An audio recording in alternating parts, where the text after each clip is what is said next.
In the winter of 1775, a young Scotsman named George Bogle crossed the highest mountain passes in the world, carrying letters from the Governor-General of British India to a Buddhist leader whose very existence had been unknown to Europeans just months before.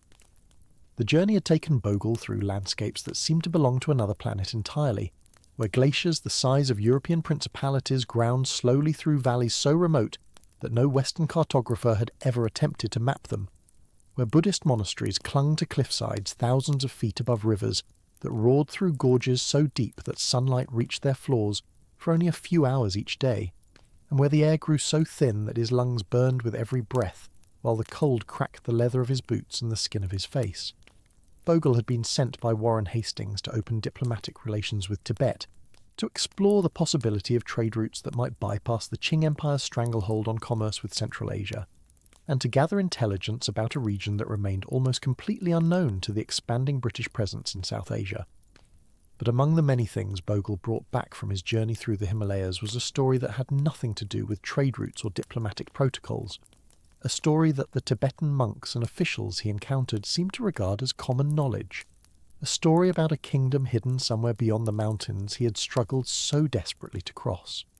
The kingdom was called Shambhala, and the Tibetans spoke of it with the same matter-of-fact certainty with which they discussed the monasteries of Lhasa or the administration of their government. It lay somewhere to the north, they said, beyond ranges that made the peaks Bogle had already crossed seem insignificant, in valleys that no ordinary traveller could ever find. The kingdom had existed for thousands of years under the rule of enlightened Buddhist kings who had preserved the most sacred teachings of the faith, while the outside world descended into cycles of war and ignorance. The people of Shambhala lived in peace and abundance, free from the suffering that characterized existence everywhere else, and they possessed knowledge and technologies that the rest of humanity had lost or never attained. But Shambhala was not merely a paradise isolated from the chaos of history. The Tibetans told Bogle that one day, when the darkness covering the world had grown complete, the final king of Shambhala would ride forth from his hidden kingdom at the head of an invincible army and would defeat the forces of evil in a battle that would inaugurate a new golden age for all of humanity. The kingdom that no one could find was simultaneously a place of refuge and a place of prophecy, a Buddhist Eden waiting to become a Buddhist Armageddon.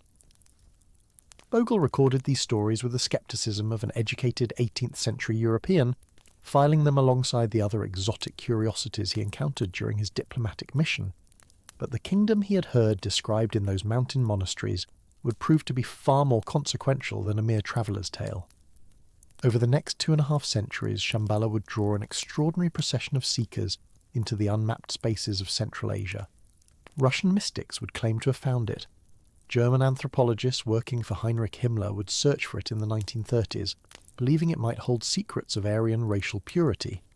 Soviet intelligence operatives would hunt for it during the chaos following the Russian Revolution, convinced that whoever controlled its mysteries might control the political loyalties of millions of Asian Buddhists. American adventurers, theosophical pilgrims, Tibetan refugees, and satellite-equipped modern explorers would all, in their different ways, seek the kingdom that the Tibetan monks had described to a bewildered Scottish trader 2 centuries before. Shambhala would inspire novels and films, would become the basis for one of the most successful fictional franchises of the 20th century, and would lend its imagery to political movements from Soviet Central Asia to Nazi Germany to the New Age spirituality of the contemporary West. The hidden kingdom that appeared in no one's maps would nonetheless shape the real history of the regions that surrounded it, in ways that no one who heard those early stories could have possibly imagined. The story of Shambhala begins not with Bogle's journey through the Himalayas, but with texts that were already ancient when he encountered them, texts that emerged from the complex religious landscape of northern India during the final centuries before the disappearance of Buddhism from its homeland.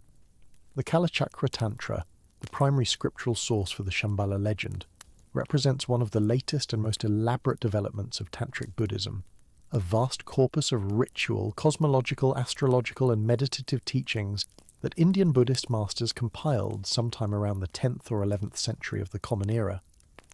The Tantra presents itself not as a new composition, but as a revelation that the historical Buddha himself had delivered at the request of Suchandra, the first king of Shambhala,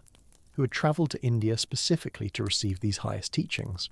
According to the Tantra's own account of its origins, the Buddha was dwelling at the great stupa of Danyakataka in southeastern India, surrounded by an assembly of bodhisattvas, yoginis, and supernatural beings, when Suchandra arrived from his northern kingdom with an entourage of 96 minor kings and countless attendants.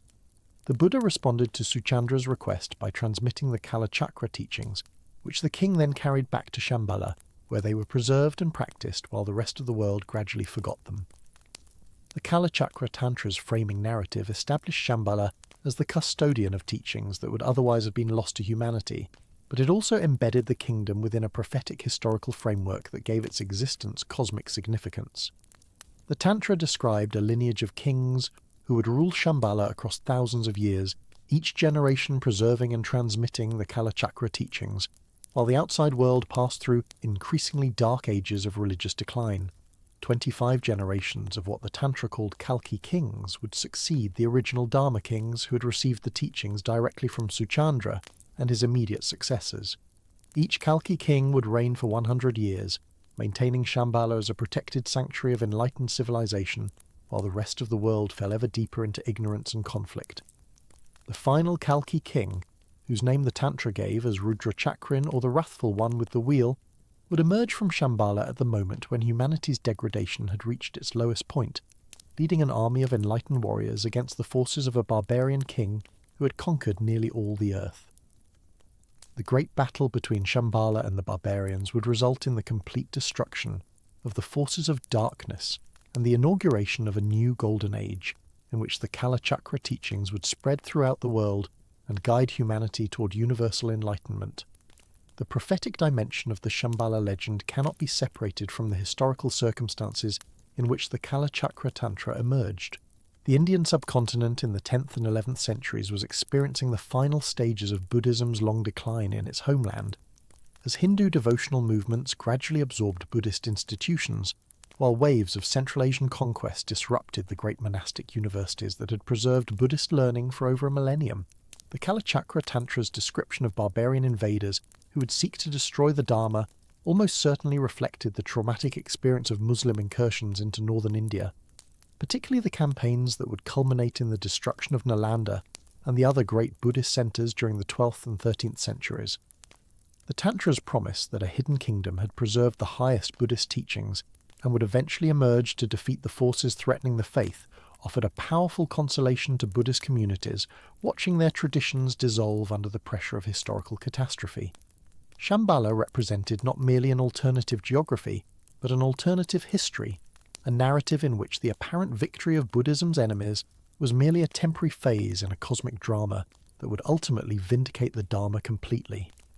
The geographical details that the Kalachakra Tantra and subsequent commentaries provided about Shambhala's location have generated centuries of speculation and increasingly elaborate attempts at identification.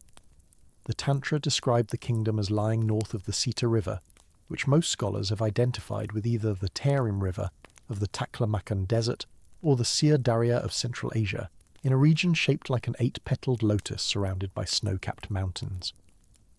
The capital city, Kalapa, stood at the centre of this lotus configuration, a perfect circle of palaces and gardens where the Kalki kings maintained their court.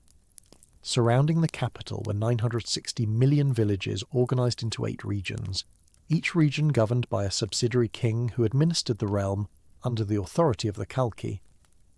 The entire kingdom was protected not merely by its mountain barriers, but by the supernatural accomplishments of its inhabitants, whose advanced meditation practices had generated protective fields that rendered Shambhala invisible and inaccessible to those lacking the spiritual development necessary to perceive it. The physical geography of the kingdom was thus inseparable from its spiritual geography, with the lotus-shaped realm serving simultaneously as a description of actual terrain and as a mandala representing the enlightened consciousness of its inhabitants.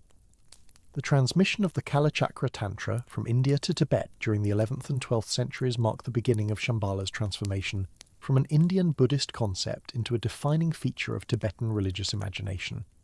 Tibetan translators brought the Tantra across the Himalayas during the same period when Buddhism was disappearing from its Indian homeland, carrying to the high plateau the teachings that Indian masters could no longer safely transmit. The Kalachakra system became one of the most important tantric traditions in Tibetan Buddhism, with elaborate ritual cycles, initiation ceremonies, and meditation practices that successive generations of masters preserved and elaborated. But the Tibetans did not merely inherit the Kalachakra teachings as abstract spiritual technologies. They absorbed the Shambhala legend that accompanied those teachings into their own geographical imagination, coming to regard the hidden kingdom as a real place that existed somewhere in the unmapped spaces surrounding their own homeland.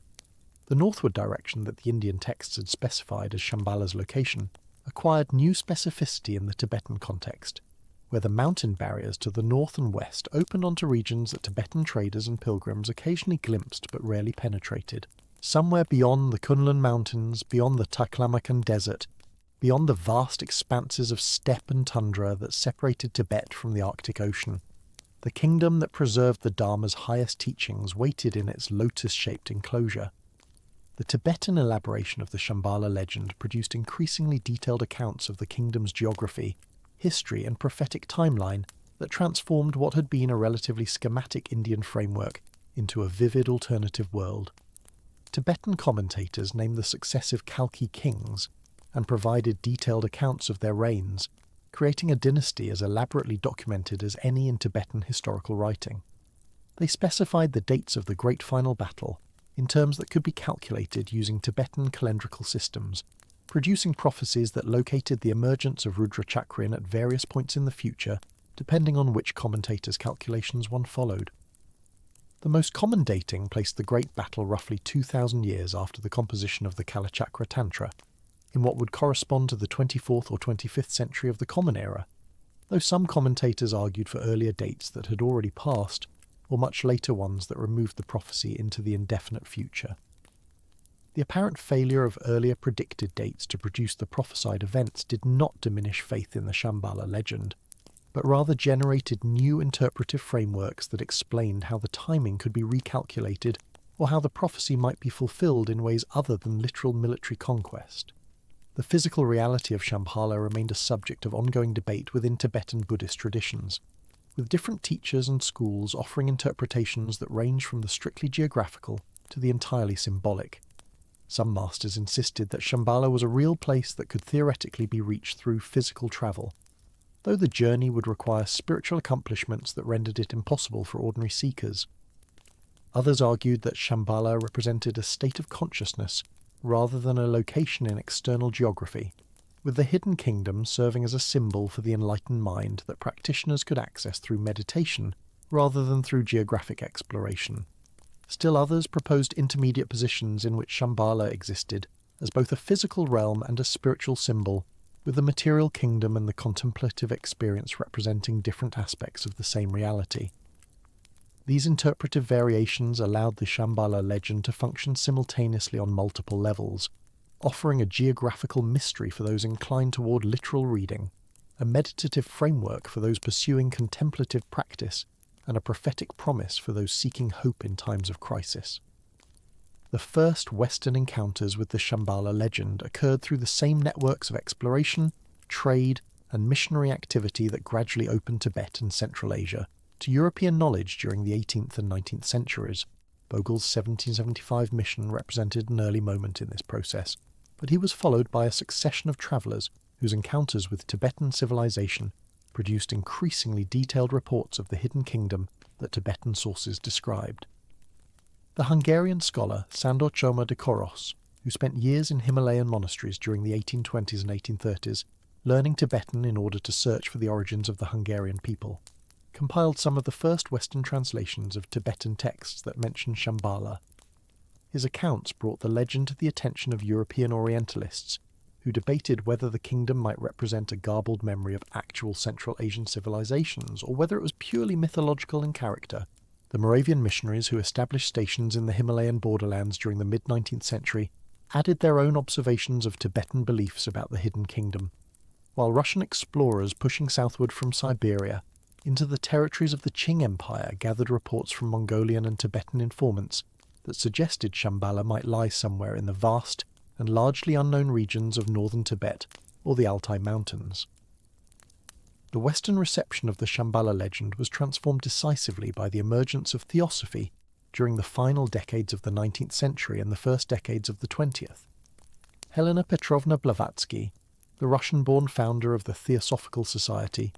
wove elements of Tibetan Buddhism into the eclectic spiritual synthesis she presented in her massive works Isis Unveiled and The Secret Doctrine, published in 1877 and 1888, respectively. Blavatsky claimed to have travelled extensively in Tibet during the years before she emerged as a public spiritual teacher, and she presented her doctrines as the esoteric core of all world religions,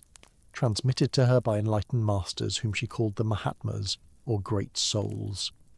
These masters, Blavatsky claimed, maintained their headquarters in a hidden location in Tibet, from which they guided the spiritual evolution of humanity through telepathic communication with suitably prepared disciples. While Blavatsky's own writings did not identify this hidden headquarters specifically with Shambhala, the parallels between her Mahatmas and the enlightened rulers of the Tibetan legend were sufficiently obvious that later theosophists made the connection explicit. Shambhala became, in theosophical interpretation, the headquarters of the spiritual hierarchy that governed human evolution, a place where advanced souls had preserved ancient wisdom through countless ages while waiting for humanity to develop sufficiently to receive their teachings. The theosophical appropriation of Shambhala created a new stream of legend that would flow alongside the Tibetan Buddhist tradition, sometimes merging with it and sometimes diverging dramatically from it.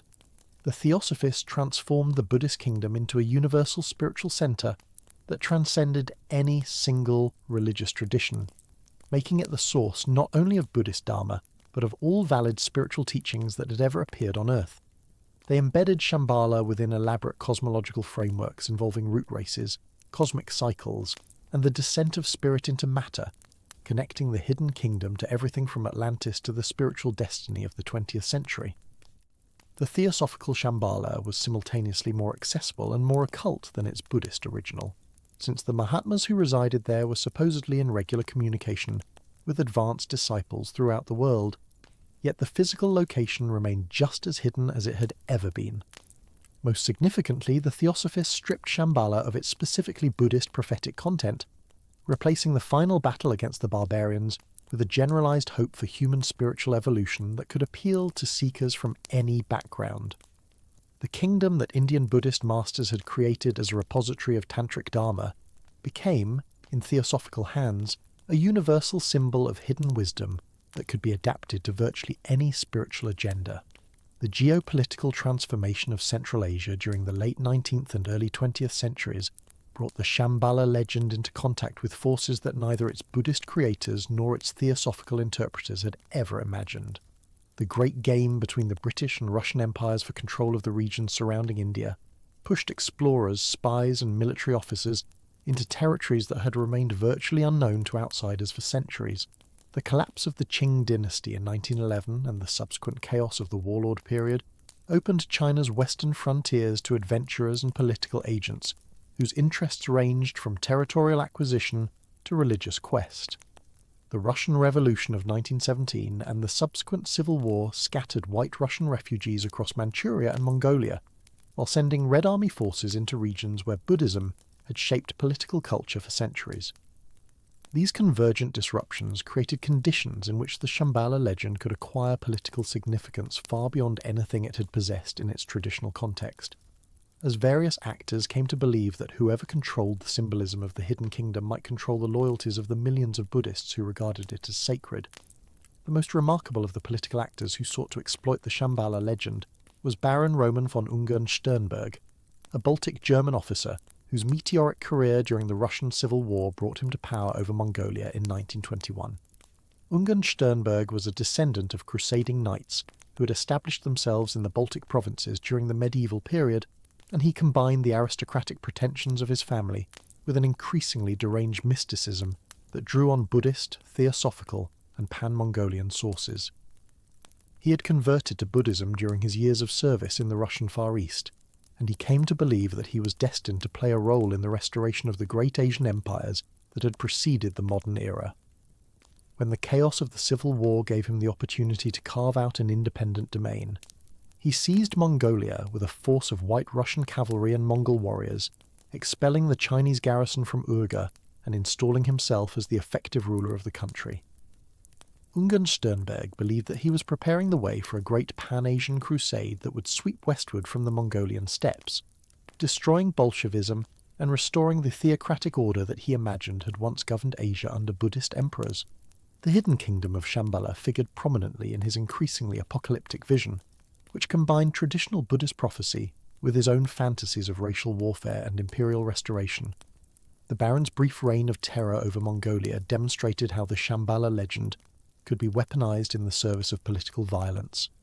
Ungern Sternberg presented himself to the Mongolian population as a reincarnation of the war god who would fulfill the prophecies of the final battle, and he surrounded himself with Buddhist monks and lamas who either genuinely believed in his divine mission or found it expedient to pretend they did. His military campaigns, though ultimately futile against the superior forces of the Bolsheviks and their Mongolian allies, drew on the apocalyptic imagery of the Shambhala prophecy to motivate his followers and terrify his enemies. The Baron's execution by a Soviet firing squad in September 1921 ended his personal quest, but did not end Soviet interest in the political potential of the Shambhala legend. The Bolsheviks who conquered Mongolia recognized that the religious beliefs of the Buddhist population represented both a threat to their revolutionary project and a potential instrument for advancing it. If the prophecies of Shambhala predicted a final battle between the forces of light and darkness, perhaps those prophecies could be reinterpreted to identify the Soviet Revolution as the fulfillment of Buddhist hopes and the enemies of the revolution as the barbarian hordes that the Kalki king would destroy. The Soviet attempt to co-opt the Shambhala legend produced some of the strangest episodes in the already strange history of the Hidden Kingdom. During the 1920s and early 1930s, various Soviet agencies explored the possibility of using Buddhist prophecy as a vehicle for communist ideology in Central Asia. The most ambitious of these efforts centered on the painter and mystic Nicholas Roerich, a Russian émigré who had achieved international fame for his stage designs for the ballets Russes, and who had subsequently devoted himself to an idiosyncratic spiritual vision that combined theosophical doctrine with Russian nationalism and Buddhist symbolism. Roerich believed that he had been chosen to find Shambhala and to establish communication with the Mahatmas who governed human evolution from their hidden headquarters. He also believed that the new Soviet state, despite its official atheism, represented a vehicle through which the spiritual transformation predicted by the Shambhala prophecy might be accomplished. These convictions led Roerich into a complicated relationship with Soviet intelligence services, who saw in his planned expeditions to Central Asia an opportunity to extend Soviet influence into regions that remained contested between multiple powers. The Roerich expeditions of 1925 through 1928 represented the most elaborate Western attempt to find Shambhala before the closure of Central Asia under communist control made such searches effectively impossible. Roerich and his wife Helena, accompanied by their son George and a small team of followers, traversed thousands of miles of some of the most remote and dangerous terrain on Earth, crossing the Himalayas from India into Chinese Turkestan, traversing the Taklamakan Desert to the oases of the Silk Road, pushing through Soviet Central Asia into Mongolia, and finally attempting to enter Tibet through the northern approaches that the Kalachakra literature had identified as the direction of the Hidden Kingdom. The expedition combined genuine scientific research with theosophical pilgrimage and political intrigue, as Roerich sought evidence of ancient civilizations, attempted to make contact with the spiritual masters he believed were guiding human evolution, and carried communications from Soviet agents to revolutionary movements throughout the region. The political dimension of Roerich's activities brought him into conflict with British authorities in India and Chinese officials in Tibet, both of whom suspected him of serving as a Soviet agent, while his mystical claims alienated more conventional scholars and explorers who encountered his expedition along the way. The Roerich expedition's approach to Tibet in 1927 and 1928 brought the party within what they believed was striking distance of Shambhala itself. They had followed the route that Tibetan texts described as leading toward the Hidden Kingdom, crossing the mountains that separated the Tibetan plateau from the deserts and steppes to the north, and they carried with them messages from Buddhist leaders in Mongolia and elsewhere that they hoped would open doors normally closed to foreign travellers. But the Tibetan government, suspicious of Roerich's intentions and his connections to the Soviet state, refused to grant the expedition permission to proceed to Lhasa or to explore the northern regions where the Hidden Kingdom was supposedly located. The party was forced to spend a brutal winter on the high plateau, trapped in inadequate shelters at altitudes exceeding 15,000 feet, while Tibetan officials delayed any decision on their status. Several members of the expedition died from the cold and altitude, and by the time the survivors were finally expelled from Tibetan territory, Rorik's health had been permanently damaged and his resources largely exhausted. The quest for Shambhala that had consumed years of planning and tens of thousands of miles of travel ended not in discovery, but in bureaucratic obstruction and physical suffering. Yet the failure of the Rorik expedition did not diminish the allure of the Shambhala legend for those who believed that the hidden kingdom held secrets that could transform the world. Even as Rorik struggled on the Tibetan plateau, other seekers were developing their own interpretations of the legend and their own plans to locate the kingdom that no ordinary traveller could find. The 1930s would bring a new wave of Shambhala hunters into Central Asia, including some whose motivations were far darker than Rorik's theosophical idealism. The Nazi regime that came to power in Germany in 1933 harboured within its leadership figures who took occult doctrines seriously, including doctrines that identified the Aryan race with ancient civilizations that had supposedly flourished in Central Asia before the beginning of recorded history. Heinrich Himmler, the head of the SS, was particularly drawn to theories that traced the origins of the Aryan peoples to Tibetan or Himalayan sources, and he authorized expeditions that would search for evidence of these origins in the same regions where Rorik had sought Shambhala just years before. The SS expedition to Tibet in 1938 and 1939, led by the zoologist Ernst Schaefer, represented the most significant Nazi incursion into the territories surrounding the Hidden Kingdom. Schaefer had previously participated in 2 American-sponsored expeditions to the Sino-Tibetan borderlands, and his scientific credentials provided cover for a mission that combined legitimate research with the ideological obsessions of the Nazi leadership. The expedition reached Lhasa during the brief window when Tibetan authorities were willing to host foreign visitors, and Schaefer's team conducted extensive studies of Tibetan physical anthropology, natural history, and cultural practices. While the expedition's primary focus was on gathering evidence that might support Nazi racial theories, rather than on locating Shambhala specifically, the symbolic resonance between the hidden kingdom of Buddhist tradition and the lost Aryan homeland of Nazi mythology was not lost on any of the participants. The photographs and film footage that the expedition brought back to Germany portrayed Tibet as a kind of living museum of ancient Aryan culture, frozen in time at the roof of the world while the more advanced branches of the race had descended to lower elevations and developed the civilizations of recorded history. The Second World War and its aftermath sealed Central Asia off from the Western seekers who had pursued the Shambhala legend through the first half of the 20th century. The communist victory in China brought Tibet under Beijing's control, while the Soviet Union maintained its grip on the Central Asian republics that had previously been accessible to adventurous travellers.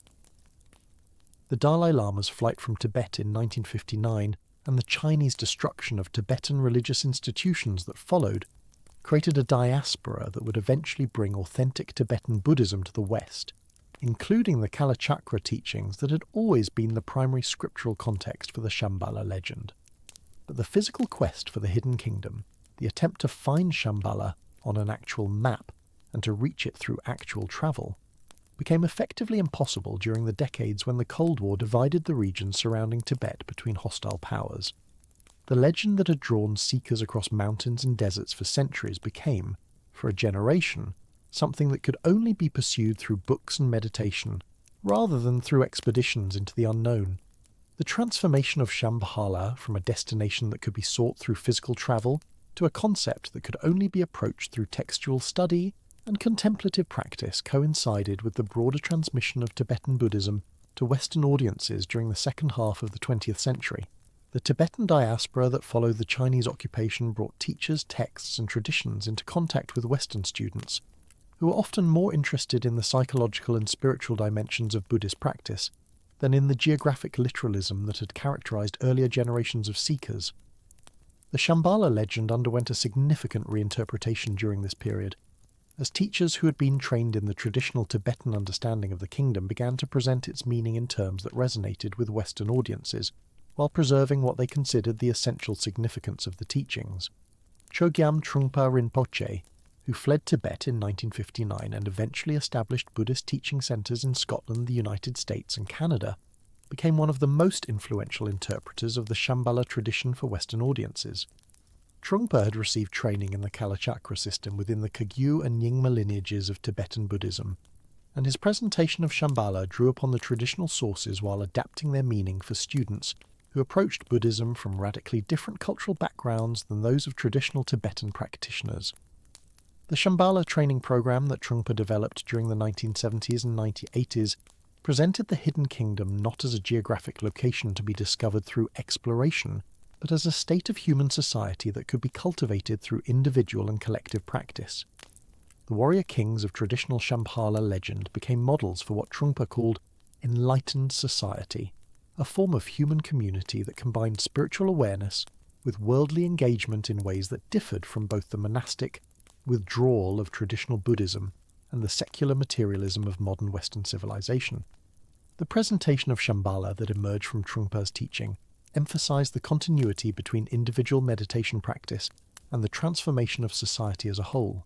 The basic goodness that Trungpa identified as the foundation of human nature corresponded to the enlightened qualities that the Shambhala kings were said to embody,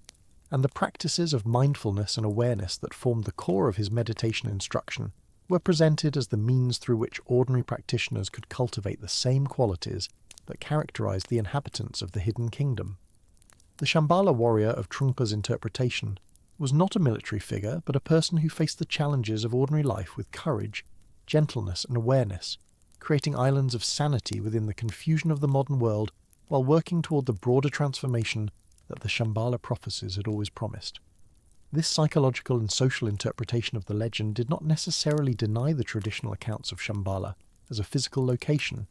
but it shifted the emphasis from the question of where the kingdom might be found to the question of how its principles could be embodied in the present moment and within existing human communities.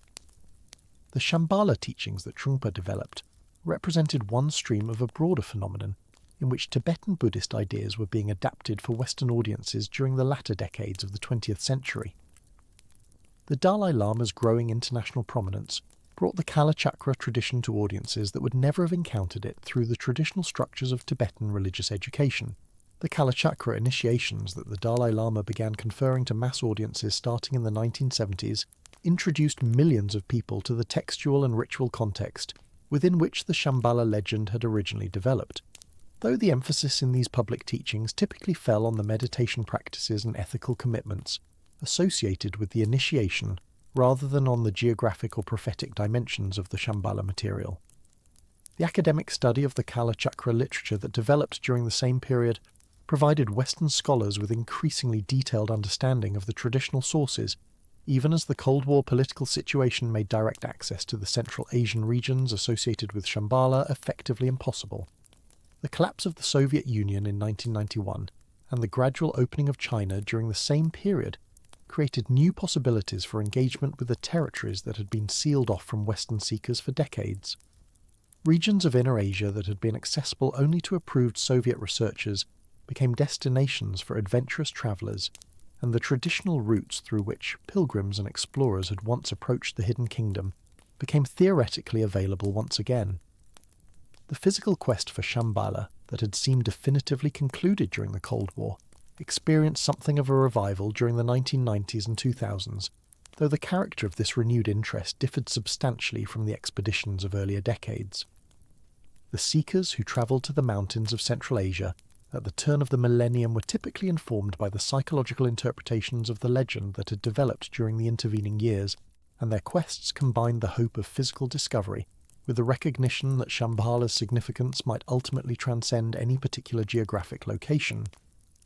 The scientific and archaeological exploration of Central Asia during this period produced discoveries that some researchers connected to the Shambhala tradition, though the connections typically depended more on symbolic resonance than on any direct evidence linking ancient sites to the hidden kingdom of Buddhist legend. The remarkable preservation of ancient burial sites in the permafrost regions of Siberia and Mongolia yielded human remains and artifacts that demonstrated the sophistication of ancient Central Asian civilizations, cultures that had flourished in the same regions where Shambhala was traditionally located, and that had possessed levels of artistic and technical achievement that surprised researchers who had underestimated the complexity of steppe societies. the discovery of naturally mummified remains in the Tarim Basin, some of which displayed physical features that differed from those of later East Asian populations, generated speculation about the movements of ancient peoples through regions that later Buddhist tradition would associate with the hidden kingdom. None of these discoveries provided any direct evidence for the existence of Shambhala, as described in the Kalachakra texts, but they demonstrated that the high valleys and hidden basins of Central Asia had indeed supported complex civilizations that remained largely unknown to the outside world until modern archaeological investigation revealed their existence. The environmental and geopolitical situation of the regions traditionally associated with Shambhala underwent dramatic transformation during the opening decades of the 21st century. The glaciers of the Hindu Kush, the Karakoram, and the Pamirs that had always been among the geographic markers defining the approaches to the hidden kingdom began retreating at rates that alarmed climate scientists, while revealing terrain that had been sealed beneath ice for centuries or millennia. The strategic competition between China, Russia, India, and the Western powers for influence in Central Asia brought new attention to regions that had previously been considered too remote and inaccessible to warrant significant political investment. The ancient Silk Road routes that had once carried Buddhist teachings and Shambhala legends between India, Tibet, and the centres of Asian civilization became the subjects of major infrastructure initiatives that promised to transform the economic geography of the entire region.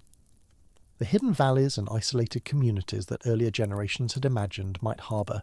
the entrance to Shambhala became increasingly integrated into networks of transportation and communication that seemed likely to eliminate whatever isolation might have allowed the kingdom to remain undiscovered through previous centuries. The traditional Tibetan understanding of Shambhala had always incorporated explanations for why the kingdom remained hidden from ordinary seekers, despite the detailed geographic descriptions contained in the classical sources. The commentary literature surrounding the Kalachakra text suggested that Shambhala was protected not only by its physical remoteness, but by the spiritual limitations of those who sought it. Only practitioners who had achieved certain levels of realization were capable of perceiving the kingdom,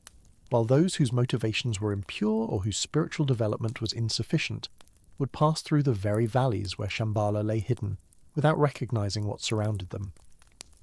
This understanding provided a framework for explaining the failure of every expedition that had sought to locate the kingdom, from the pilgrims of medieval centuries to the expeditions of the 20th century and beyond. The geographic descriptions in the texts might be accurate according to this interpretation, but the ability to perceive what those descriptions indicated required capacities that most seekers did not possess. The concept of concealment through spiritual protection rather than physical inaccessibility found parallels in other Buddhist traditions regarding hidden sacred sites. The Betrayals, or hidden valleys of Himalayan Buddhist geography, were understood to be regions that had been blessed by great teachers and that remained accessible only to those whose karma permitted them to enter. Stories of travellers who had stumbled into Betrayal regions and found themselves in paradisiacal valleys that they could never locate again upon returning to ordinary consciousness circulated throughout the Himalayan Buddhist world, providing a model for understanding how Shambhala might exist within the physical geography of Central Asia while remaining effectively invisible to those who sought it without proper qualification. The environmental and political changes that were transforming the regions surrounding the hidden kingdom might therefore be irrelevant to its continued concealment, since the protection that had always hidden Shambhala depended not on geographic remoteness, but on the spiritual conditions governing perception of sacred space. The prophetic dimensions of the Shambhala legend took on new significance during a period when global political, environmental and technological developments seemed to many observers to be approaching some kind of transformative threshold. The Kalachakra prophecy of a final conflict between the forces of Shambhala and an invading barbarian army had always been subject to varying interpretations, with some commentators understanding the battle as a literal military engagement that would occur at a specific future date, while others interpreted it as a metaphor for the individual practitioner's struggle against internal forces of ignorance and aggression. The traditional timeline that placed the final battle approximately 24 centuries after the initial revelation of the Kalachakra teachings suggested that the prophesied events might be expected sometime around the middle of the 25th century, according to Western calendars, though the reliability of these calculations had always been uncertain, given the complexities of reconciling different dating systems and the possibility of symbolic rather than literal interpretation. The environmental crises and geopolitical tensions of the early 21st century provided material that interpreters of the prophecy could connect to the traditional predictions. The barbarians, whose invasion would provoke the emergence of the final Shambhala king, had been described in terms that some commentators associated with forces of materialism, technological exploitation, and spiritual degradation rather than with any particular ethnic or religious group. The traditional texts described the barbarian ideology as one that denied the existence of spiritual reality, that pursued material wealth without concern for karmic consequences, and that sought to impose its worldview through military force and cultural domination.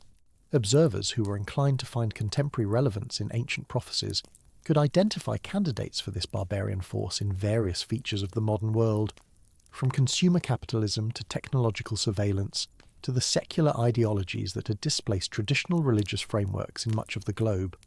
The question of whether the Shambhala prophecy should be understood literally or symbolically had always divided interpreters within the Tibetan Buddhist tradition itself. The great teacher Mipham Rinpoche, writing in the 19th century, had composed a famous prayer aspiring to rebirth in Shambhala that treated the kingdom as a real destination that could be reached through the proper combination of spiritual practice and karmic circumstance. Other teachers of equal authority had emphasized the internal meaning of the Shambhala journey, interpreting the hidden kingdom as a metaphor for enlightened mind, and the journey to reach it as a description of the meditative path. The academic study of the Kalachakra tradition suggested that both interpretations had coexisted within the tradition from an early period, with different practitioners and lineages emphasizing one dimension or the other, according to their particular orientations and the needs of their students. The emergence of Shambhala as a significant element in Western popular culture during the 20th and 21st centuries created additional layers of interpretation that sometimes departed substantially from the traditional Buddhist sources. The novel Lost Horizon by James Hilton, published in 1933, introduced the concept of Shangri-La to Western audiences through a story that borrowed elements from the Shambhala legend while transforming them for the purposes of fiction. Hilton's Hidden Valley, located somewhere in the Kunlun Mountains and accessible only through a narrow pass concealed within a Tibetan lamasery, presented a utopian community where residents lived for centuries, preserved ancient wisdom from around the world, and awaited the moment when they would be needed to restore civilization after some future catastrophe. The novel's enormous popularity and its subsequent film adaptation introduced millions of readers and viewers to a version of the hidden kingdom concept that, while substantially different from the Kalachakra source material, shaped Western expectations about what Shambhala might represent and what seeking it might involve. The conflation of Shambhala with Shangri-La in popular Western understanding reflected broader patterns of cultural adaptation through which Asian spiritual concepts were transformed as they travelled between civilizational contexts. The traditional Shambhala of the Kalachakra texts was not primarily a refuge or a utopia, but a base from which enlightened forces would eventually emerge to transform the world through decisive action. The kings of Shambhala were not passive preservers of ancient wisdom, but active agents who would ride out at the appointed time to engage the forces of darkness in military conflict. The thousand-petal lotus layout of the capital, the ring of snow mountains protecting the kingdom, and the sophisticated astronomical and martial knowledge cultivated by its inhabitants, all served the ultimate purpose of the prophesied emergence rather than the indefinite preservation of a separate piece. The Western conception of Shangri-La as an escape from the troubles of the modern world represented a significant departure from the traditional understanding, though the appeal of such an escape was understandable given the anxieties that characterized the 20th century and that continued into the 21st. The New Age spiritual movements that proliferated during the latter decades of the 20th century incorporated the Shambhala concept into frameworks that often combined elements from multiple religious traditions with new revelations claimed by contemporary teachers. The theosophical interpretation that had influenced Rurik's expedition was itself synthesized with ideas from other sources, including channeled teachings that claimed to reveal new information about the hidden kingdom and its role in the spiritual evolution of humanity. The ascended masters of various New Age systems sometimes included figures associated with Shambhala, and the hidden kingdom was occasionally identified with other legendary locations such as Agartha, the supposed Hollow Earth civilization that had been proposed by various authors since the 19th century. These syncretic interpretations often departed substantially from the Tibetan Buddhist sources, while claiming to reveal deeper truths that the traditional texts had only partially disclosed. The relationship between authentic Tibetan Buddhist teachings on Shambhala and the various Western interpretations and adaptations of the legend remained a subject of some tension within Buddhist communities that included both traditionally trained teachers and students whose initial exposure to the concept had come through popular culture or New Age sources. Teachers who had received training in the traditional commentaries on the Kalachakra literature sometimes expressed concern that popular misunderstandings of Shambhala distracted from the genuine spiritual significance of the teachings, while reducing a profound contemplative tradition to the level of adventure fantasy or escapist fantasy. The emphasis in traditional Tibetan teaching on the preliminary practices and ethical foundations required before undertaking serious engagement with the Kalachakra system stood in contrast to the easy accessibility of popular presentations that offered the appeal of the legend without the demanding preparatory work that traditional practitioners were expected to complete. The ongoing Chinese presence in Tibet and the continuing suppression of Tibetan religious institutions created conditions that some observers connected to the Shambhala prophecies regarding the period preceding the final emergence. The traditional texts had described a time when Buddhist Dharma would be under severe pressure,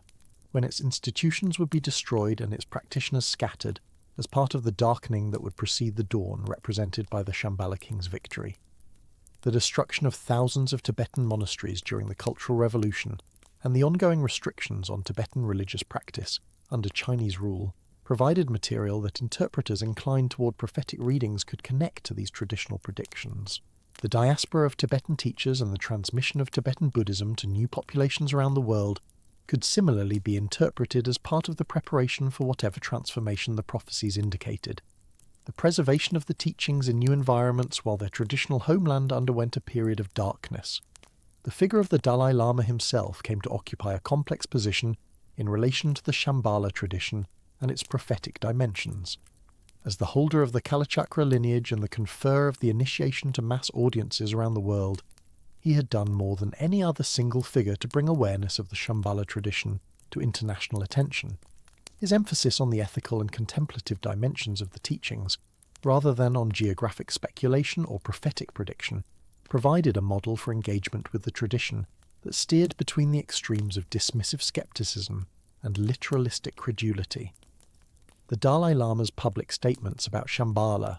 typically acknowledged both the traditional accounts of the kingdom as a physical location and the psychological interpretations that understood it as a state of mind, without definitively endorsing either understanding to the exclusion of the other. This balanced approach reflected the traditional Tibetan recognition that different levels of interpretation might be appropriate for different practitioners at different stages of development.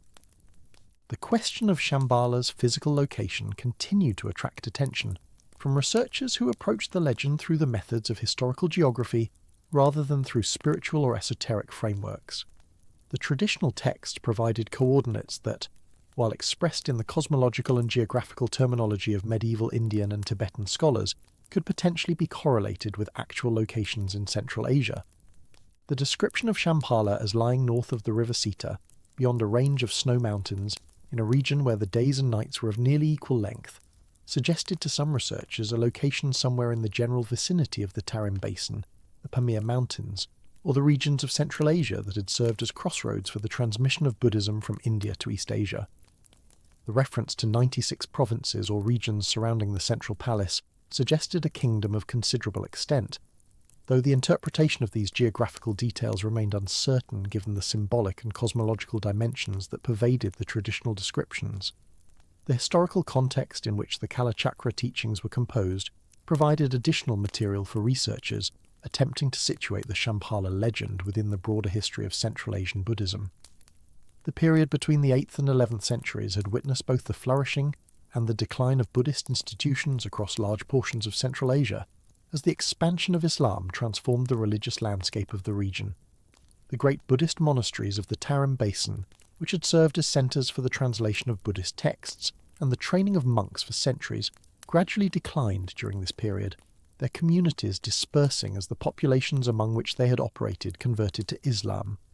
The Kalachakra literature's concern with the confrontation between Buddhist Dharma and the forces described as barbarian invaders reflected the historical experience of Buddhist communities that had witnessed the transformation or destruction of their institutions during the centuries when the teachings were being composed and transmitted. The prophecy of Shambhala's eventual emergence to restore Buddhist Dharma could be understood as a response to this historical experience, offering hope that the defeats and losses of the present would be reversed in some future dispensation. The identification of the invaders in the Kalachakra prophecies remained a subject of scholarly debate, with some researchers arguing that the text referred specifically to Muslim armies, while others suggested that the descriptions were more general, or that they had been modified over time as the texts were transmitted through different contexts. The traditional term often translated as barbarian or invader was mlecha, a Sanskrit word with a long history of application to various groups considered outside the sphere of Vedic civilization. The application of this term in the Kalachakra literature to forces threatening Buddhist institutions reflected the broader Indian Buddhist use of such terminology while raising questions about the specific historical reference the original composers may have had in mind. The detailed descriptions of the invaders' practices and beliefs in some versions of the texts showed clear awareness of Islamic religious observance, including references to circumcision, dietary restrictions and monotheistic theology, suggesting that the composers were drawing on actual knowledge of Muslim communities rather than simply employing generic descriptions of threatening outsiders. The transmission of the Kalachakra teachings from India to Tibet preserved materials that had been lost in their Indian homeland, where the decline of Buddhist institutions meant that many texts and teaching lineages disappeared entirely. The Tibetan preservation of the Kalachakra literature created a situation in which the Shambhala legend became primarily associated with Tibetan Buddhism, even though its origins lay in the Indian Buddhist world that had produced the original teachings. The Tibetan commentarial tradition elaborated on the original materials, adding new interpretations and explanations while maintaining the core structure of the teachings and their association with the hidden kingdom.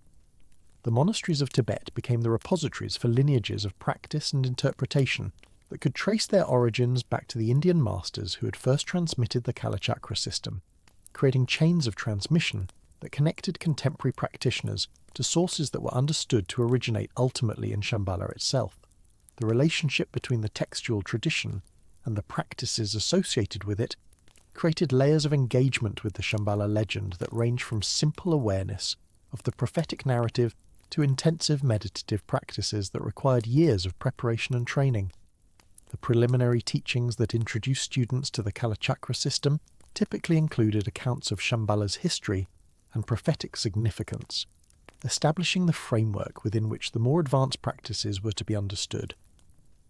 The completion stage practices associated with the Kalachakra Tantra involved sophisticated techniques for working with subtle energies within the practitioner's body, techniques that were understood to relate to the cosmological structures described in the outer teachings, even though their primary application was psychological and contemplative rather than geographical. The traditional understanding held that practitioners who achieved high levels of realization through these practices might actually travel to Shambhala, either during their present lifetime or in future rebirths, participating directly in the activities of the enlightened community that the texts described. The accounts of accomplished practitioners who claimed to have visited Shambhala provided a different kind of testimony from the geographical speculation of explorers and researchers. These accounts typically emphasized the spiritual rather than the physical dimensions of the journey, describing encounters with enlightened beings and experiences of expanded awareness, rather than details of terrain or architecture that could be correlated with known locations. The famous Tibetan scholar Taranatha, writing in the 17th century, recorded accounts of Indian masters who were said to have travelled to Shambhala, returning with teachings and initiations that they transmitted to their students. These accounts were understood within the Tibetan tradition as genuine historical records, even though they described journeys to a realm that Western geography could not locate on any map. The epistemological framework within which such accounts were interpreted differed fundamentally from the framework that Western explorers brought to their investigations, requiring different standards of evidence and different understandings of what constituted a meaningful claim about the nature of reality. The Mongolian engagement with the Shambhala tradition added another dimension to the legend's geographical elaboration, as Mongolian Buddhist teachers and practitioners developed their own understandings of the hidden kingdom's location and significance. The historical connection between Mongolian Buddhism and Tibet meant that Mongolian practitioners had access to the same textual traditions and lineages of practice, but the different geographical and cultural contexts shaped distinctive interpretations. Some Mongolian traditions located Shambhala in the northern regions beyond the Gobi Desert, in territories that remained relatively unexplored by outside observers, and that maintained an aura of mystery even as other portions of Central Asia became better known to European geography. The white prayer flags that Mongolian pilgrims placed at mountain passes sometimes invoked Shambhala, expressing aspirations for rebirth in the Pure Land or for the eventual victory of the Shambhala king that the prophecies described. The relationship between Shambhala and other Pure Lands within the Buddhist cosmological system raised questions about the ontological status of such realms and their relationship to the ordinary world of geographical space. Pure Lands were understood in Buddhist teaching as realms created by the compassion and wisdom of enlightened beings, environments that provided ideal conditions for the continuation of spiritual practice without the obstacles and distractions of ordinary existence. The Pure Land of the Buddha Amitabha, known in Tibetan as Dewashen and in Chinese as Jingtu, represented perhaps the most prominent example of such a realm, the object of devotional practices that promised rebirth in an environment where enlightenment could be achieved without the difficulties that characterized existence in ordinary realms. Shambhala occupied an ambiguous position within this cosmological framework, sharing characteristics with Pure Lands while being described as existing within the geographical world rather than in a realm accessible only through rebirth or advanced meditative achievement. The tension between these different ways of understanding Shambhala reflected broader questions about the relationship between spiritual realization and geographical location that ran through Buddhist thought more generally. The enlightenment of the Buddha had occurred at a specific location in what is now northern India, beneath a particular tree that became the object of pilgrimage for Buddhist devotees across the centuries. Sacred places throughout the Buddhist world were understood to possess special qualities that made spiritual practice more efficacious, suggesting that geography and spirituality were not entirely separate domains. Yet the fundamental Buddhist teaching that enlightenment was a transformation of mind rather than a journey to a physical destination created tensions with any approach that made spiritual achievement dependent on reaching a particular location. The Shambhala tradition navigated these tensions through the multi-level interpretive framework that allowed the kingdom to be understood simultaneously as a physical place, a state of mind, and a cosmic principle, with different emphases appropriate for different practitioners and different contexts. The 20th century brought new forms of engagement with the Shambhala legend that drew on both traditional Buddhist sources and the various Western interpretations that had developed over the preceding centuries. The Tibetan teacher Chogyam Trungpa, who had fled Tibet following the Chinese invasion and eventually established teaching centers in the United States and Canada, developed what he called the Shambhala teachings as a secular path that drew on the imagery and principles of the traditional legend, while presenting them in a form accessible to Western students, without requiring adoption of Buddhist religious frameworks. Trungpa's approach distinguished between the specifically Buddhist practices associated with the Kalachakra Tantra and a broader vision of enlightened society that he associated with the Shambhala kingdom. This vision emphasized principles of warriorship, meaning not military combat, but the courage to face one's own mind and to work for the benefit of others, and the creation of enlightened society through the transformation of individuals who would then transform their communities and ultimately their world. The Shambhala training programs that developed from Trungpa's teachings attracted students from backgrounds that had no prior connection to Tibetan Buddhism, offering meditation instruction and teachings on what Trungpa called basic goodness, the inherent dignity and worthiness that he saw as fundamental to human nature. The imagery of the Shambhala kingdom provided a vocabulary for discussing social and personal transformation that resonated with audiences who might have been put off by explicitly religious language while remaining open to spiritual exploration. The vision of an enlightened society where wisdom and compassion governed human relationships provided an aspiration that students could work toward through their own practice and their engagement with their communities. This approach represented a significant departure from traditional Tibetan understandings of the Shambhala teachings, which were firmly embedded within Buddhist doctrinal and ritual frameworks, but it demonstrated the continuing capacity of the legend to generate new interpretations and applications in changing cultural contexts.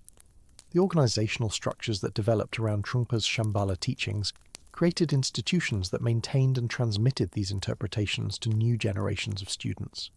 The Shambhala centres that were established in cities across North America and Europe provided context for meditation practice and study that drew on the imagery and concepts of the traditional legend while adapting them to contemporary Western circumstances. The hierarchy of teachings and practices within these organisations reflected the traditional Buddhist understanding that different levels of instruction were appropriate for students at different stages of development,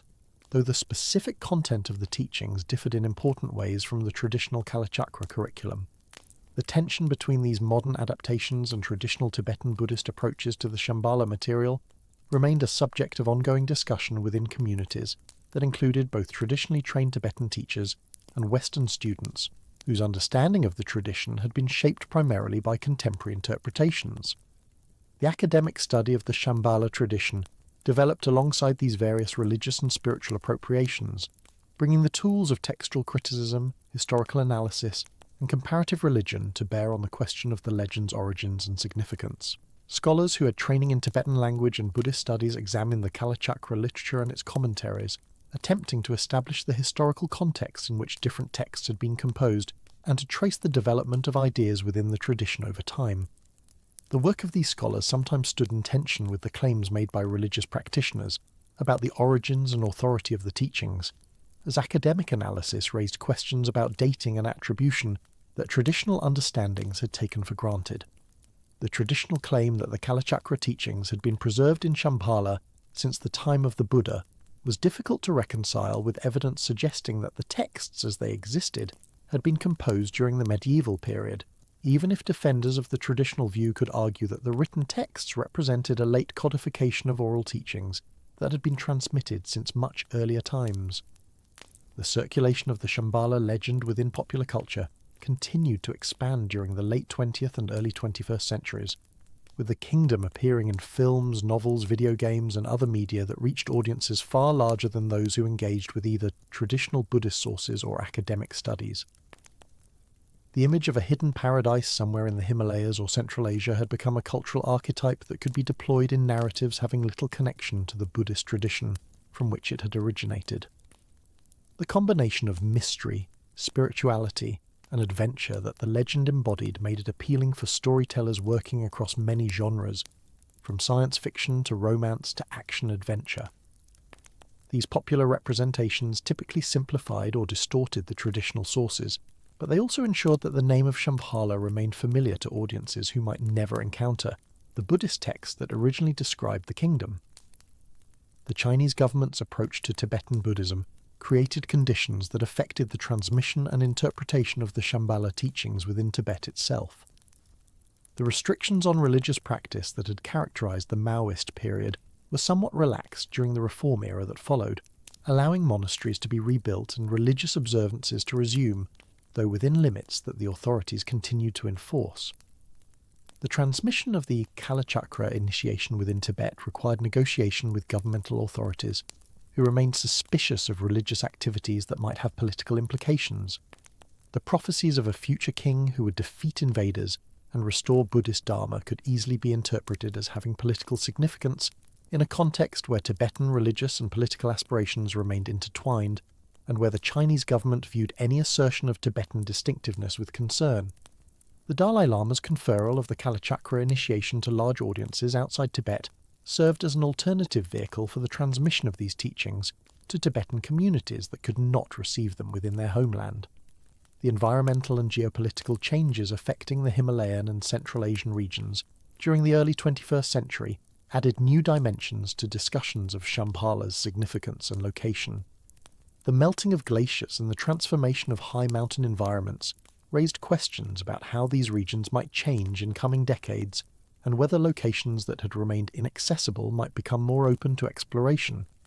The strategic competition between major powers for influence in Central Asia created new patterns of access and restriction that affected the possibilities for research and exploration in regions associated with the Shambhala legend. The construction of new infrastructure, including roads and communications networks, in previously remote areas brought these regions into closer connection with the wider world, while potentially threatening the isolation that had allowed them to maintain their mystery. Some observers suggested that if there were any physical basis for the Shambhala legend, the accelerating changes affecting the high mountain regions of Asia might either reveal its location or destroy the conditions that had preserved it. The various lineages of Tibetan Buddhism maintained their respective approaches to the Kalachakra teachings and the Shambhala tradition, with different schools emphasizing different aspects of the material and transmitting different commentarial traditions.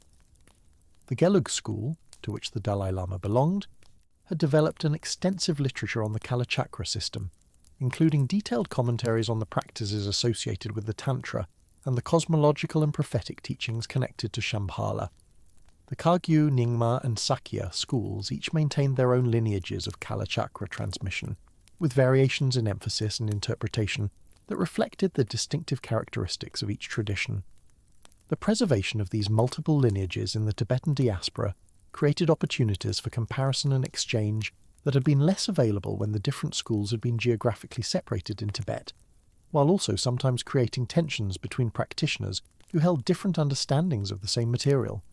The relationship between faith and scholarship in approaches to the Shambhala tradition reflected broader tensions within the study of religious phenomena that had characterized academic discourse for generations.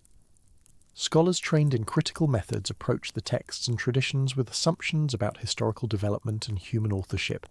that differed fundamentally from the assumptions held by practitioners who accepted the traditional accounts of the teaching's origins and authority. Yet the boundaries between these approaches were not always clear, as some scholars maintained personal commitments to Buddhist practice while pursuing their academic work, and some practitioners engaged seriously with scholarly findings while maintaining their religious convictions. The Shambhala legend provided particularly rich material for exploring these tensions, as it involved claims about both spiritual realities and geographical locations that could potentially be investigated through empirical means. The practical implications of belief in Shambhala varied considerably, depending on how individuals understood the legend and its significance for their lives. For practitioners engaged in the formal practices of the Kalachakra system, Shambhala represented both a source of the teachings they were studying and a potential destination for future practice, whether understood literally as a physical location or interpretively as a state of realization. For those whose engagement with the legend was primarily through popular culture or New Age interpretations, Shambhala might represent a symbol of spiritual aspiration or a validation of beliefs about hidden dimensions of reality that mainstream culture did not acknowledge. For scholars and researchers, the legend provided a case study in the transmission and transformation of religious ideas across cultures and centuries, illustrating processes of adaptation and reinterpretation that characterized the spread of Buddhism more broadly. The transformation of Shambhala from a subject of religious devotion and scholarly inquiry into a phenomenon of global popular culture during the late 20th and early 21st centuries illustrated the processes through which sacred traditions could be extracted from their original context and redeployed within entirely different frameworks of meaning. The appropriation of the Shambhala concept by Western writers, artists, filmmakers, and spiritual entrepreneurs created new versions of the legend that often bore only superficial resemblance to the Tibetan Buddhist teachings from which the name derived, while simultaneously introducing millions of people to an idea they might never have encountered through traditional religious channels. The tensions between these popular appropriations and the communities that considered themselves the legitimate custodians of the Shambhala teachings reflected broader debates about cultural ownership, religious authenticity, and the ethics of borrowing across cultural boundaries that would intensify throughout the period of accelerating globalization. The publication of James Hilton's novel Lost Horizon in 1933 had established the archetype of the hidden Himalayan paradise in Western popular consciousness, even though Hilton's fictional Shangri-La differed significantly from the Shambhala of Tibetan tradition. Hilton's paradise was a lamasery in an unspecified location where a small community of inhabitants enjoyed dramatically extended lifespans through some combination of the valley's unusual climate and the spiritual practices they pursued. The novel's portrayal of Shangri-La as a refuge from the violence and chaos of the modern world, where ancient wisdom was preserved against the possibility that civilization might destroy itself, resonated powerfully with Western readers who were witnessing the rise of fascism in Europe and sensing the approach of another devastating war. The 1937 film adaptation, directed by Frank Capra, brought the imagery of Hilton's paradise to an even wider audience, establishing visual conventions for the depiction of Himalayan utopias that would influence subsequent representations for decades. The conflation of Hilton's Shangri-La with the Shambhala of Tibetan tradition occurred gradually in popular discourse, as writers and commentators who encountered both concepts assumed they referred to the same underlying reality or legend. The differences between the two concepts, however, were substantial and reflected fundamentally different worldviews and purposes. Hilton's Shangri-La was essentially a refuge, a place of withdrawal from the world where a small community could preserve what was valuable in human civilization while the outside world descended into barbarism. The inhabitants of Shangri-La did not engage with the broader world or seek to transform it. They merely waited, hoping that when the destruction had passed they might emerge to help rebuild. The Shambhala of Tibetan tradition, by contrast, was not primarily a refuge but a source of transformation, a kingdom that would eventually intervene decisively in human history to establish a new era of Dharma. The warriors of Shambhala would not withdraw from the world's conflicts, but would ride out to defeat the forces of darkness in a final apocalyptic battle. The distinction between passive preservation and active intervention represented fundamentally different orientations toward history and human responsibility, yet the popular conflation of the two concepts tended to emphasize the aspects of refuge and escape that Hilton had emphasized while downplaying the militant and apocalyptic elements of the Tibetan tradition. The countercultural movements of the 1960s and 1970s brought renewed Western interest in Eastern spirituality, and the Shambhala legend attracted attention as part of the broader fascination with Tibetan Buddhism that characterized this period. The arrival of Tibetan teachers in the West, following the diaspora of 1959, created opportunities for Westerners to encounter the Kalachakra teachings and the Shambhala tradition through authentic lineage holders,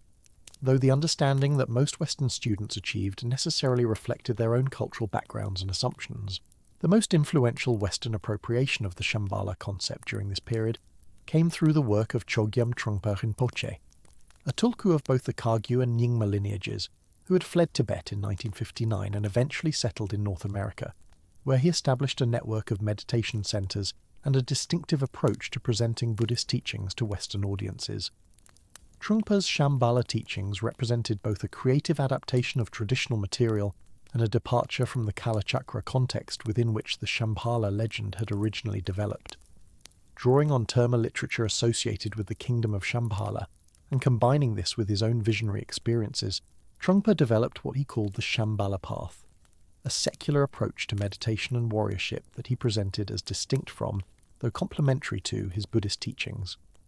The Shambhala training program that Trungpa developed beginning in the mid-1970s offered a graduated curriculum of meditation instruction and contemplative practice that used the imagery of the enlightened warrior and the sacred kingdom without requiring students to adopt Buddhist doctrines or take Buddhist vows.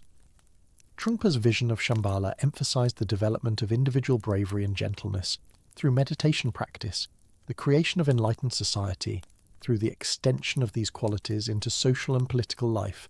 and the recovery of what he called the basic goodness inherent in human nature. The secular presentation of these teachings made them accessible to audiences who might have been resistant to explicitly religious Buddhism, while the Shambhala imagery provided a compelling framework of meaning and aspiration that could motivate sustained practice. The organizational structures that Trungpa created to transmit his Shambhala teachings eventually developed into a worldwide network of meditation centers, educational programs, and contemplative communities operating under the name Shambhala International. Following Trungpa's death in 1987, the leadership of this organization passed to his son, Sakyong Mipham Rinpoche, who continued to develop and elaborate the Shambhala teachings, while also emphasizing their continuity with Tibetan Buddhist tradition. The relationship between the Shambhala path and traditional Buddhism remained a subject of discussion and sometimes tension within the organization, as some students preferred the secular presentation, while others sought deeper engagement with Buddhist practices and doctrines. The eventual controversy that engulfed Shambhala International in 2018, when allegations of sexual misconduct against the Sakyong led to his stepping back from teaching, and the organization undergoing significant restructuring, raised questions about whether the organizational culture had adequately transmitted the ethical foundations necessary for genuine spiritual development. The crisis illustrated the challenges that could arise when charismatic teachers established organizations around their personal authority, and the difficulties that such organizations faced when that authority was called into question. The appropriation of the Shambhala concept by the New Age movement produced versions of the legend that departed even further from traditional Tibetan Buddhist understanding. New Age writers frequently combined elements from the Shambhala tradition with material drawn from theosophy, Western esotericism, and various theories about lost civilizations and hidden masters to create syncretic cosmologies that served contemporary spiritual needs while bearing little resemblance to authentic Buddhist teaching. The idea of ascended masters dwelling in hidden locations and guiding human evolution, which derived from the theosophical tradition established by Helena Blavatsky in the late 19th century, merged with imagery of Shambhala to produce visions of enlightened beings working behind the scenes to advance human consciousness. The concept of the Great White Brotherhood, a group of spiritually advanced beings believed by some esoteric traditions to guide humanity from hidden retreats, was sometimes identified with the enlightened inhabitants of Shambhala, creating associations that would have been entirely foreign to Tibetan Buddhist practitioners. The proliferation of books, workshops, and spiritual programs claiming to offer access to Shambhala wisdom or connection with Shambhala energies during the late 20th century illustrated the commercial dimensions of spiritual seeking in affluent Western societies. Entrepreneurs of the sacred marketed retreats, initiations, and instructional materials promising to unlock the secrets of Shambhala for audiences eager to believe that ancient wisdom could be acquired through relatively brief and accessible programs. The democratization of access to spiritual teachings that such offerings represented could be viewed positively as making contemplative practice available to those who might not have encountered it otherwise, or negatively as a commodification of sacred traditions that stripped them of their depth and rigor. The Tibetan Buddhist teachers who maintained the traditional Kalachakra lineages often expressed concern about these popularizations, worrying that the superficial appropriation of Shambhala imagery might actually impede genuine spiritual development by giving practitioners false confidence that they had achieved understanding when they had merely acquired vocabulary. The representation of Shambhala and related concepts in Western popular entertainment continued to evolve throughout this period, with films, television programs, novels, and video games drawing on the imagery of hidden Himalayan kingdoms in ways that reflected contemporary anxieties and aspirations. The 1994 film adaptation of the Blavatsky-influenced comic book Doctor Strange introduced millions of viewers to imagery of mystic realms accessed through Himalayan portals, while the 2016 Marvel Cinematic Universe version of the same story updated the concept for contemporary audiences. The enduring appeal of such representations suggested that the archetype of the hidden kingdom continued to serve important psychological functions in cultures that had supposedly abandoned belief in such places. The fantasy of geographical discovery, of finding a location that had escaped the mapping and exploitation that had transformed the rest of the planet, retained its power even in an era when satellite imagery had seemingly eliminated the possibility of undiscovered lands. The intersection of Shambhala imagery with environmental and ecological concerns during this period created new interpretive frameworks that emphasized the legend's relevance to contemporary crises. Some environmentally oriented commentators interpreted the Shambhala legend as a teaching about humanity's relationship with the natural world, suggesting that the hidden kingdom represented a model of sustainable civilization that lived in harmony with its environment rather than exploiting and destroying it. The ecological damage affecting the Himalayan and Central Asian regions, including glacier retreat, deforestation, and the disruption of traditional ways of life, could be interpreted through the prophetic lens of the Kalachakra teachings as evidence of the degeneracy that would precede the final conflict. The warriors of Shambhala might be understood not as literal cavalry, but as those who would defend the earth and its communities against the forces of environmental destruction and capitalist exploitation. Such interpretations creatively extended the legend into domains its original authors could not have anticipated, while also raising questions about whether such extensions represented legitimate development of the tradition or distortion of its meaning. The digital age brought new modes of engaging with the Shambhala legend that differed qualitatively from earlier forms of transmission. Online communities formed around interest in the legend, bringing together practitioners of various Buddhist lineages, researchers pursuing academic interests, enthusiasts drawn by popular culture representations, and seekers exploring various spiritual paths. The availability of traditional texts in digital formats made previously inaccessible material available to anyone with internet access,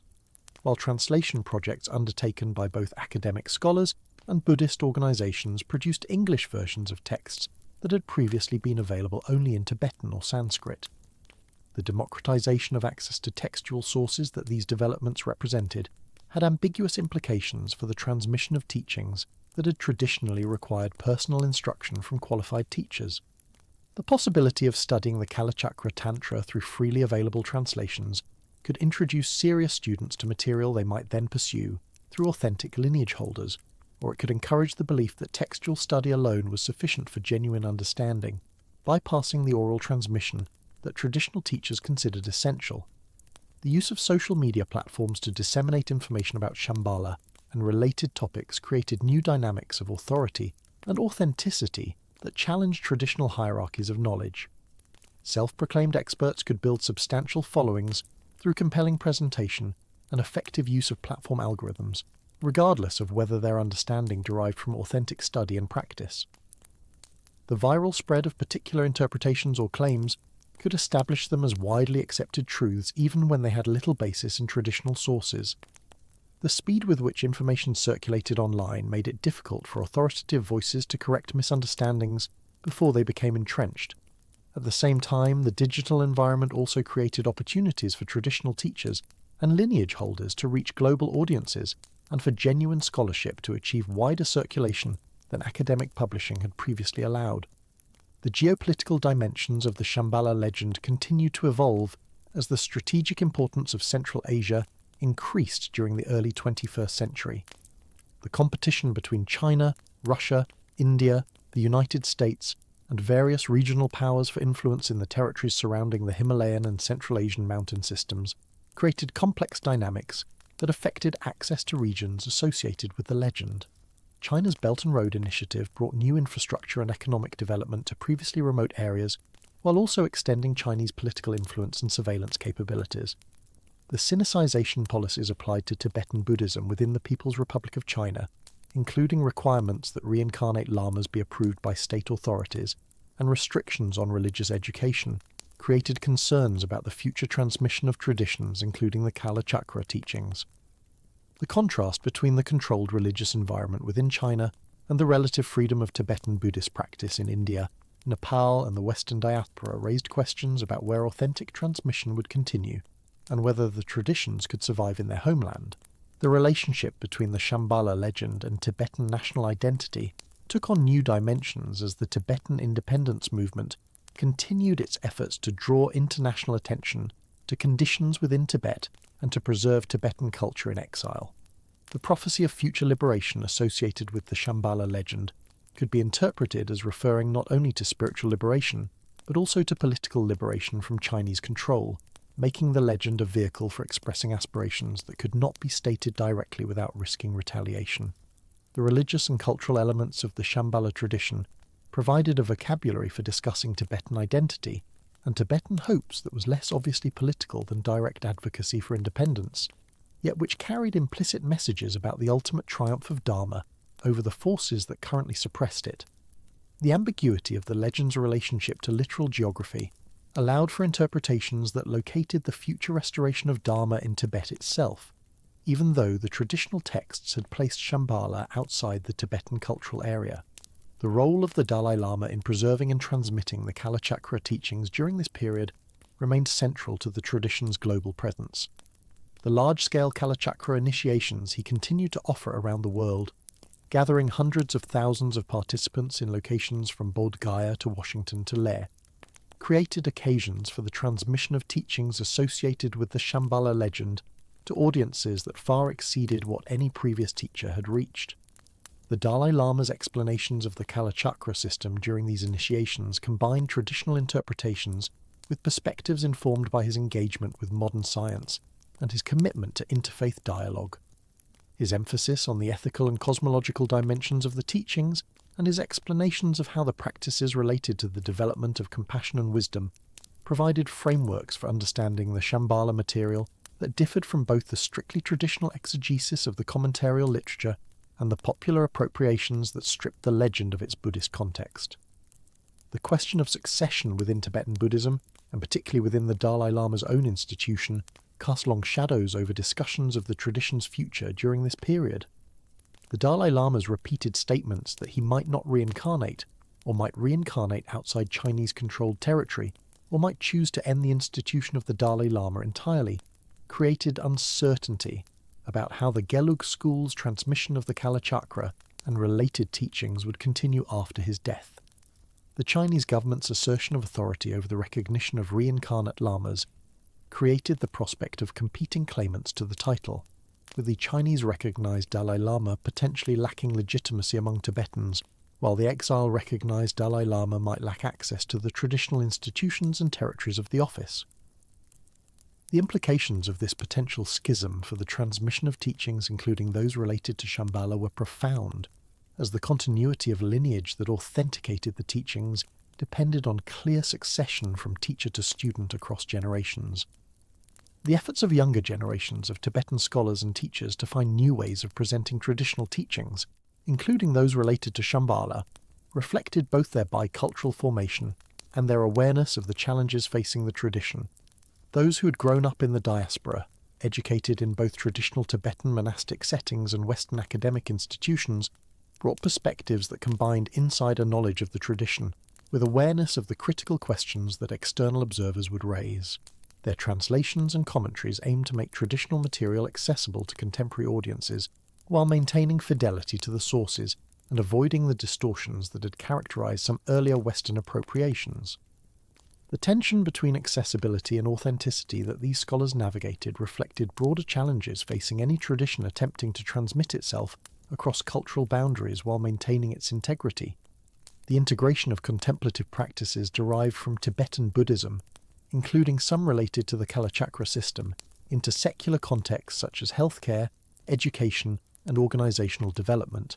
created new venues for encounter with elements of the Shambhala tradition, even when that tradition was not explicitly named. Mindfulness programs that drew on Buddhist meditation techniques often traced their lineage through teachers who had studied within traditions that included Kalachakra practice, even when the programs themselves presented their methods as secular and scientific rather than religious.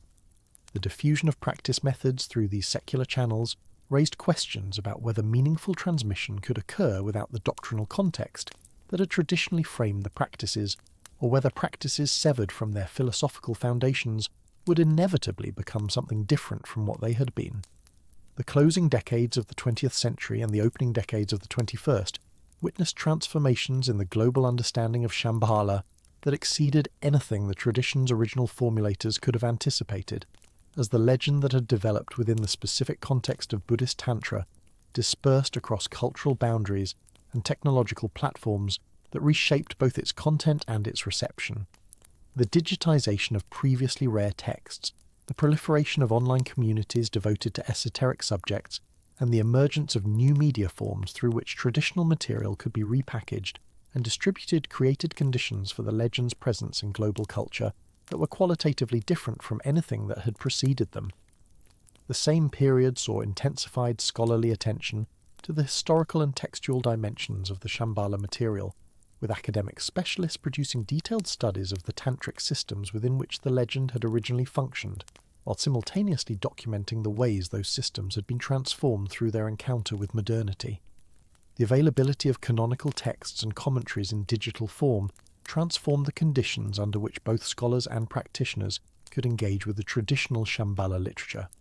Manuscripts that had previously been accessible only to those with physical access to monastic libraries or specialized collections became available to anyone with an internet connection, creating unprecedented opportunities for textual study, while simultaneously raising questions about the relationship between textual access and authentic understanding. The Kalachakra Tantra itself, along with its major Indian and Tibetan commentaries, became available in searchable digital formats that allowed researchers to trace terminology and concepts across bodies of literature with efficiency that would have been unimaginable to earlier generations of scholars. The translation projects that had begun in the late 20th century continued and expanded, with new English and other European language versions of key texts appearing regularly and making the technical literature accessible to audiences who lacked classical language training. These translations varied considerably in their approach and quality, ranging from highly technical scholarly editions with extensive critical apparatus to more accessible versions intended for practitioners, and the diversity of available translations meant that readers encountered quite different versions of the same underlying text depending on which translation they consulted. The online communities that formed around interest in Shambhala and related subjects during this period range from serious scholarly forums to speculative groups whose engagement with the traditional material was largely fantastical. Academic discussion lists and digital publications provided venues for peer-reviewed research and careful textual analysis, while popular forums brought together individuals whose interest in Shambhala derived from sources as varied as James Hilton's fiction, theosophical teachings, ufology, conspiracy theories about hidden civilizations, and genuine interest in Tibetan Buddhist practice. The same search engine query might return results from a university press monograph on the Kalachakra Tantra, a website promoting expeditions to discover the physical Shambhala in Central Asia, a forum discussing connections between Shambhala and extraterrestrial contact, and a meditation centre offering retreats based on the Shambhala training program. The juxtaposition of these radically different approaches to the same legendary material within the undifferentiated space of internet search results created conditions for confusion and conflation that affected how newcomers to the subject understood what Shambhala was and what the various claims about it meant. The emergence of satellite imagery and digital mapping technologies created new possibilities for armchair explorers convinced that the physical Shambhala remained hidden somewhere in the mountain ranges of Central Asia. Google Earth and similar platforms allowed users to examine remote terrain from their desktop computers, zooming in on valleys and plateaus that had previously been accessible only through arduous physical travel. Online communities formed around the collective examination of satellite imagery, with members proposing various locations as potential Shambhala sites based on features they believed they could discern in the images. The Kunlun Mountains, the Pamirs, the Karakoram, the Himalayas, and the ranges of northwestern Tibet all attracted attention from these digital searchers, who applied criteria derived from traditional descriptions of Shambhala's geography to their analysis of satellite data. The fact that comprehensive satellite coverage of Central Asia revealed no previously unknown civilizations or hidden valleys containing millions of inhabitants did not necessarily discourage those committed to belief in a physical Shambhala, as various explanations for the kingdom's continued invisibility to modern observation methods could be proposed, ranging from the conventional notion that it might be hidden in cave systems or underground, to more esoteric suggestions that it existed in dimensions or frequencies that satellite cameras could not capture. The scholarly study of the Shambhala legend during this period achieved new levels of precision and comprehensiveness, as specialists in Tibetan and Sanskrit literature produced detailed analyses of the textual sources that trace the legend's development across centuries of Buddhist literature. These academic treatments situated the Shambhala material within its proper context as an element of the Kalachakra Tantric system, explaining the cosmological framework within which the legend functioned and the soteriological purposes it served. The identification and dating of key texts, the analysis of their relationships to earlier Indian and Buddhist literature, and the tracing of their transmission through Tibetan monastic institutions provided a historical understanding of the legend that differed fundamentally from the ahistorical approaches that treated Shambhala as a timeless mystery. The scholarly recognition that the Kalachakra Tantra appeared in India around the late 10th or early 11th century, and that the Shambhala legend developed in connection with that text's emergence, placed the tradition within a specific historical moment rather than in the mists of prehistoric antiquity. The analysis of the Islamic references within the Kalachakra literature and the connection between the predicted final battle and the historical context of Muslim expansion into Central and South Asia revealed the legend as a response to specific historical circumstances rather than a prophecy of purely cosmic significance. The relationship between academic scholarship and traditional Buddhist understanding of the Shambhala material created productive tensions during this period as practitioners engaged with scholarly findings that sometimes challenged traditional claims about the antiquity or origin of teachings they had received. The scholarly dating of the Kalachakra Tantra to the late Indian Buddhist period contradicted traditional accounts that attributed the teachings to the historical Buddha himself, creating potential conflicts for practitioners whose faith rested partly on those traditional attributions. Some teachers addressed these tensions by distinguishing between the historical origin of specific texts and the ultimate source of the teachings those texts contained, suggesting that the Buddha might have taught the essential content of the Kalachakra in his own time, even if the literary forms in which those teachings were eventually recorded only developed centuries later. Others emphasized that the validity of the teachings as a path to awakening did not depend on their historical origin, and that the practices could prove effective regardless of when or how the texts describing them had come into being. The variety of responses to the challenge posed by historical scholarship reflected the broader diversity of ways that Tibetan Buddhist communities navigated the encounter between traditional religious frameworks and modern critical methods. The environmental and geopolitical developments affecting the Himalayan and Central Asian regions during this period gave new urgency to some dimensions of the Shambhala discourse, while transforming others. Climate change emerged as a factor affecting the high-altitude ecosystems that had traditionally been imagined as Shambhala's physical setting, with glacial retreat, changing precipitation patterns, and ecosystem disruption altering the mountain environments that had seemed eternal and unchanging. The rivers that flowed from the Tibetan Plateau and the surrounding ranges provided water for billions of people across Asia, and scientific projections of how climate change would affect these watersheds raised concerns about water security, food production, and human displacement on an enormous scale. The traditional image of Shambhala as a protected paradise surrounded by snow mountains took on new resonances in a world where those snow mountains were measurably shrinking, and where the assumption of environmental stability that had underlain traditional cosmographies could no longer be taken for granted. Some interpreters of the tradition drew connections between the environmental crisis and the prophesied age of degradation that would precede Shambhala's intervention in world affairs, suggesting that the current period might represent the conditions of decline that the tradition had predicted would characterize the end of the present era. The geopolitical competition for influence in Central Asia intensified during the early 21st century as major powers including China, Russia, the United States, and various regional actors sought to shape the political and economic development of the strategically located region. The construction of infrastructure projects, the negotiation of energy and resource agreements, and the establishment of military and security relationships all reflected the region's continued importance in great power competition. The territories traditionally associated with Shambhala in the Buddhist geographical imagination remained at the intersection of these competing interests, with the actual Tajikistan and Kyrgyzstan and the surrounding areas caught between Russian, Chinese and Western spheres of influence. The Belt and Road Initiative brought massive Chinese investment into Central Asian infrastructure, creating new transportation corridors across terrain that 19th century explorers had traversed on horseback while searching for hidden kingdoms. The contrast between the mystical geography of the Shambhala legend and the hard infrastructure politics of contemporary Central Asia illustrated how completely the region had been transformed from the object of colonial exploration and esoteric speculation to an arena of 21st century economic and strategic competition. The continuing political situation in Tibet itself remained central to the preservation and transmission of the Kalachakra tradition that contained the Shambhala legend.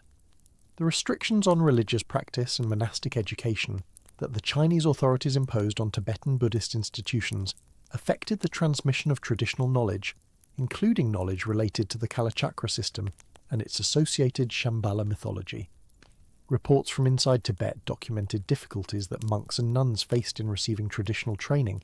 the surveillance and political requirements imposed on monastic communities, and the efforts of some teachers to maintain transmission despite the obstacles they confronted.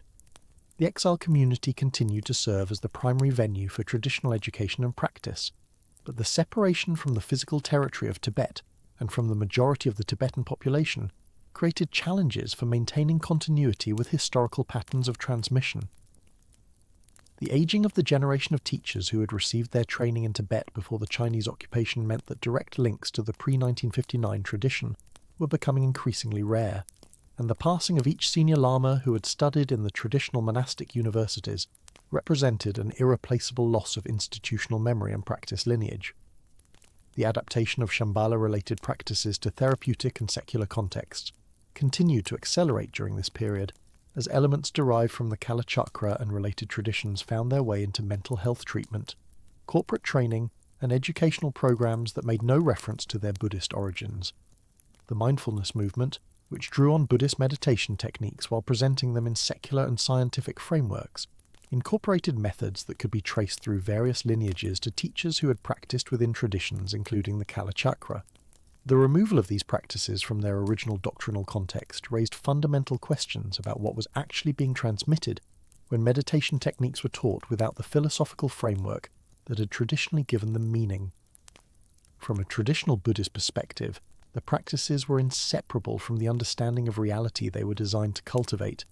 and offering them without that understanding meant offering something fundamentally different from what the original practitioners had undertaken. From a secular therapeutic perspective, the psychological and physiological benefits of the practices might be available regardless of the belief system that accompanied them, and stripping away religious elements might make the beneficial aspects of the practices available to broader populations who would reject explicitly religious teaching. The artistic and popular cultural appropriations of Shambhala imagery continued to proliferate across media forms during this period, with the legendary kingdom appearing in films, novels, video games, music, and visual art produced across multiple continents.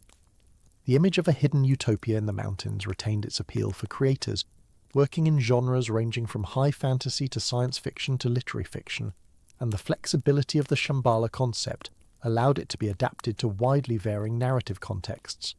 Some of these appropriations drew more heavily on the Hilton-derived Shangri-La imagery than on the Buddhist sources, perpetuating the conflation between the sacred legend and its fictional adaptation that had characterized Western popular understanding since the 1930s. Others attempted more direct engagement with the Buddhist material, incorporating elements of the Kalachakra tradition or the authentic Tibetan understanding of Shambhala into their narratives. The global circulation of these cultural products meant that audiences in Asia encountered Western versions of Shambhala that might be quite different from their own traditions, while Western audiences absorbed images of the legendary kingdom that were mediated through multiple layers of transformation from the original sources. The emergence of new forms of digital spirituality created additional venues for encounter with Shambhala-related material, as online platforms hosted communities devoted to various forms of practice, teaching, and discussion. Live-streamed teachings from Tibetan Buddhist masters made traditional instruction available to global audiences in real time, while recorded teachings created archives that practitioners could access at any time. Online sanghas formed around shared practice commitments, with members participating in group meditation sessions through video conferencing platforms, despite being physically located across multiple continents. The question of whether authentic transmission could occur through digital media became increasingly pressing as more traditional functions migrated to online formats. Some teachers embraced digital technologies enthusiastically, seeing them as means to fulfill the bodhisattva aspiration to benefit beings by reaching audiences that physical presence could never have touched. Others expressed reservations about whether the subtle dimensions of transmission, the energetic and interpersonal aspects that traditionally accompanied formal teaching, could survive translation into digital form. The generational transition within Western Buddhist communities affected how Shambhala-related teachings were received and interpreted as the century progressed. The baby boom generation that had driven the initial wave of Western interest in Tibetan Buddhism was aging, and the institutions they had built faced questions about how to attract and serve younger practitioners whose life circumstances, cultural references, and relationship to technology differed from those of the founding generation. The younger practitioners who did engage with these traditions often brought different expectations and concerns than their predecessors, with greater attention to questions of social justice, environmental sustainability, and institutional accountability that reflected broader cultural shifts.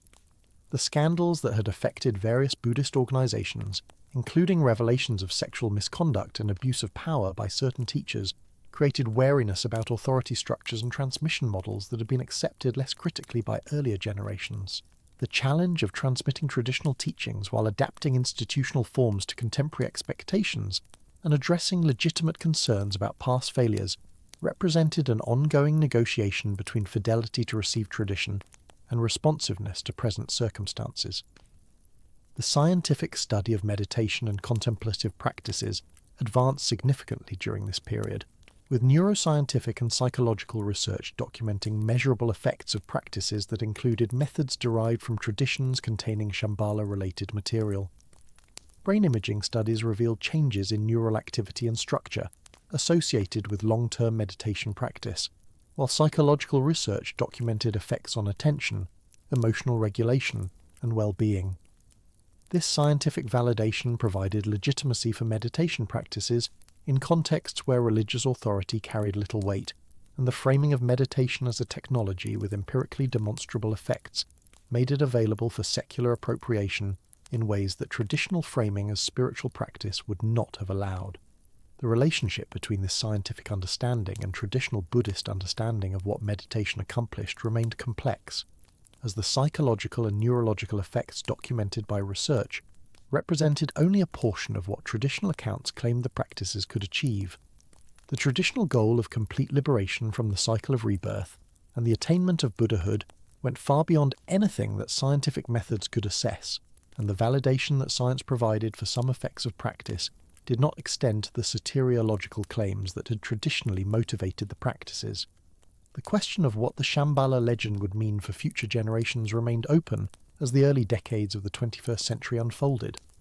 The multiple contexts in which the legend now existed, from traditional Tibetan Buddhist practice through secular adaptation to popular cultural appropriation, ensured that it would continue to circulate in various forms, but the relationship among these different versions and to the original tradition remained unsettled. The traditional understanding located Shambhala within a coherent cosmological framework that gave meaning to its hiddenness, its prophesied intervention, and its relationship to the practice path of individual liberation. The secular adaptations extracted elements they found useful while discarding the framework that had originally integrated them. The popular appropriations often cared little for either traditional meaning or authentic transformation, treating the imagery as aesthetic or narrative material to be used as its appropriators saw fit. The coexistence of these different relationships to the same legendary complex represented a characteristically contemporary condition, in which traditional materials circulated through global media systems without any authority capable of controlling or authenticating their use. The practitioners who continued to engage with the Kalachakra tradition in its complete form, receiving initiation from qualified teachers and undertaking the demanding practices the system prescribed, represented one strand of continuity with the tradition's historical development. Their practice maintained the link between the Shambhala legend and the soteriological context within which it had originally functioned, treating the legendary kingdom not as a destination for physical exploration or a source of aesthetic imagery, but as an element within a comprehensive system aimed at the transformation of consciousness. The scholarly specialists who studied the tradition's textual and historical dimensions represented another form of engagement, one that aimed at accurate understanding of what the tradition had been and how it had developed rather than at personal transformation through its practices. The popular audiences who encountered Shambhala through fiction, film, music or casual reference represented yet another relationship, one in which the legend served purposes far removed from those its originators had intended. The future of the Shambhala legend would be shaped by the ongoing interaction among these different modes of engagement, as practitioners, scholars, and popular audiences all contributed to the legend's continued presence in global culture, while drawing from it quite different meanings and uses. The trajectory of the Shambhala legend across the full span of its documented history revealed patterns that illuminated not only the specific tradition, but broader questions about the nature and function of sacred geography in human consciousness. The legend had emerged within a particular historical context, the development of Tantric Buddhism in medieval India and its transmission to Tibet, and had served specific functions within that context, providing a framework for understanding the relationship between esoteric practice and cosmic destiny, while also addressing anxieties about the future of the Dharma in an age of decline. Yet the legend's persistence and its continued capacity to generate meaning across vastly different cultural contexts suggested that it addressed something more fundamental than the particular concerns of its original setting, touching on perennial human needs for orientation, hope, and the sense that reality contained dimensions not exhausted by ordinary experience. The structure of the legend itself embodied tensions that ran throughout human engagement with the sacred. Shambhala was simultaneously accessible and hidden, real and symbolic, a physical location one might in principle reach, and an interior state that required transformation to perceive. The legend accommodated both literal and figurative interpretation without forcing a choice between them, and this ambiguity had proven essential to its survival, a across contexts where either purely literal or purely figurative readings would have rendered it meaningless. The explorers who searched for the kingdom in physical space and the practitioners who sought it through meditation were both engaging authentically with a tradition that had always contained both possibilities, and their different approaches represented not a divergence from original meaning, but an unfolding of tensions always present within the legend structure. The relationship between Shambhala and the broader category of hidden lands in Tibetan tradition provided one frame for understanding the legend's significance. The Beul, or hidden valleys, that dotted Tibetan sacred geography shared with Shambhala the quality of accessibility conditioned by spiritual development, places that existed physically but could only be reached or recognized by those possessing appropriate karmic maturation. These sacred geographies functioned simultaneously as geographical claims, soteriological teachings, and psychological frameworks, their hiddenness serving multiple purposes at once. They preserved mystery in a world increasingly mapped and explored. They taught that reality's deeper dimensions revealed themselves only to transformed perception, and they provided hope for refuge when ordinary circumstances became unbearable. Shambhala represented the greatest of these hidden places, hidden not merely in some remote valley, but entirely beyond the reach of ordinary exploration. Its hiddenness so complete that it could serve as a symbol for everything that remained undiscovered and undiscoverable through conventional means. The apocalyptic dimension of the Shambhala legend connected it to traditions of sacred kingship and cosmic restoration that appeared across diverse cultures and historical periods. The figure of the final king, Rudrachakran, who would emerge from the hidden kingdom to defeat the forces of darkness and establish a golden age, participated in patterns of messianic expectation that scholars had identified in Jewish, Christian, Islamic, Zoroastrian and indigenous traditions worldwide. The specific form this expectation took in the Shambhala legend, with its elaborately specified timeline extending more than 1,000 years into the future, and its detailed descriptions of the battle that would precede the New Age, represented a distinctive elaboration of widely distributed themes rather than an entirely unique phenomenon. Yet the legend's integration within the Kalachakra Tantra system gave its apocalyptic elements a function that distinguished them from simple predictions of future events, transforming the cosmic battle into an allegory for internal processes of transformation, while maintaining the framework of external prophecy that could also be read literally. The tension between inner and outer interpretations of the Shambhala legend had run throughout its history and remained unresolved in contemporary engagement with the tradition. Traditional commentaries often emphasized that the real kingdom was to be found within one's own mind, that the enemies to be conquered were internal obscurations rather than external forces, and that the practices aimed at reaching Shambhala were fundamentally practices of consciousness transformation. Yet the same tradition also maintained detailed geographical descriptions, calculated precise timelines, and produced texts that described Shambhala in terms that resisted purely symbolic reading. The apparent contradiction dissolved when one recognized that traditional Buddhist thought did not share modern assumptions about the mutual exclusivity of inner and outer, psychological and physical, symbolic and literal. A kingdom could be both an interior state and an exterior location. A battle could be fought simultaneously against external enemies and internal defilements, and a journey could traverse both physical geography and the landscapes of consciousness without any of these dimensions negating the others. This non-dualistic understanding of the relationship between inner and outer dimensions proved difficult to translate into modern Western categories, which tended to force choices between literal and figurative interpretation that the tradition itself had not required. When Western scholars approached the legend, they typically sought to determine whether Shambhala was a real place with a geographical location, or a symbolic construction representing psychological or spiritual realities, treating these as mutually exclusive possibilities between which one must choose. Traditional practitioners operating within the framework of Tibetan Buddhist thought were not faced with this forced choice, as their conceptual framework allowed for modes of existence that did not map onto the Western distinction between objective physical reality and subjective mental construction. The hiddenness of Shambhala served partly as a protection against the reductive interpretations that would be applied to it by minds operating within frameworks that could not accommodate its peculiar mode of existence. The 20th century's intensive engagement with the Shambhala legend, from Rurik's expeditions through the Nazi Adninabi investigations to Soviet ethnographic documentation, and New Age appropriation had subjected the tradition to pressures and transformations that revealed much about both the legend and the modern conditions under which it was being interpreted. The search for the kingdom that Rurik undertook represented an attempt to reconcile spiritual aspiration with geographical exploration,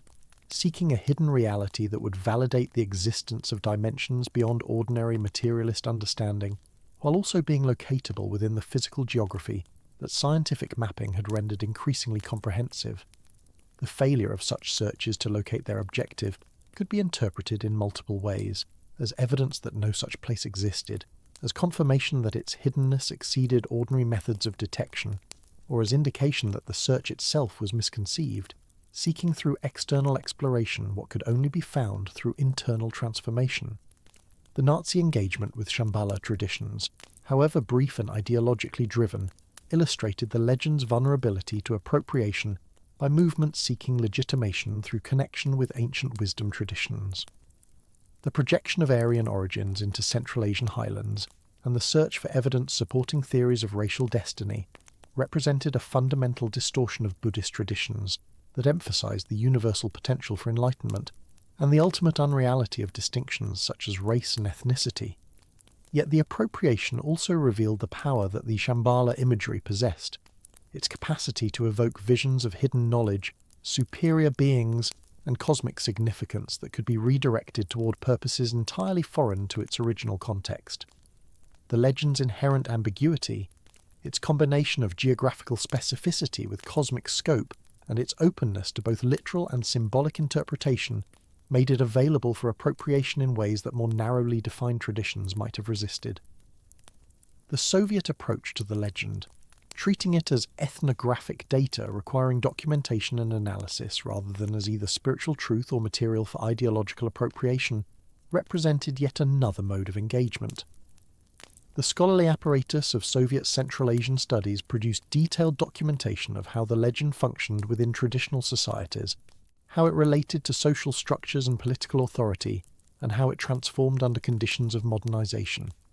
This documentation preserved information that would have otherwise been lost, as traditional societies underwent rapid transformation, creating archives that would later prove valuable to scholars seeking to understand the legend's historical development and social function. Yet the Soviet framework necessarily excluded the dimension of the legend that practitioners considered most essential, its soteriological significance as an element within a living path of spiritual transformation. The ethnographic approach documented the legend as a cultural artifact, while remaining agnostic about or implicitly denying the reality claims that had motivated its development and transmission. The theosophical and New Age appropriations of Shambhala drew selectively from traditional materials, extracting elements that resonated with Western esoteric interests while reconfiguring them within frameworks quite different from their original context. The Mahatmas of theosophical teaching shared with the kings of Shambhala the quality of hidden wisdom, teachers guiding humanity's evolution, but the specific Buddhist content of the tradition, the Kalachakra practices and the soteriological framework within which Shambhala functioned, largely disappeared in the translation.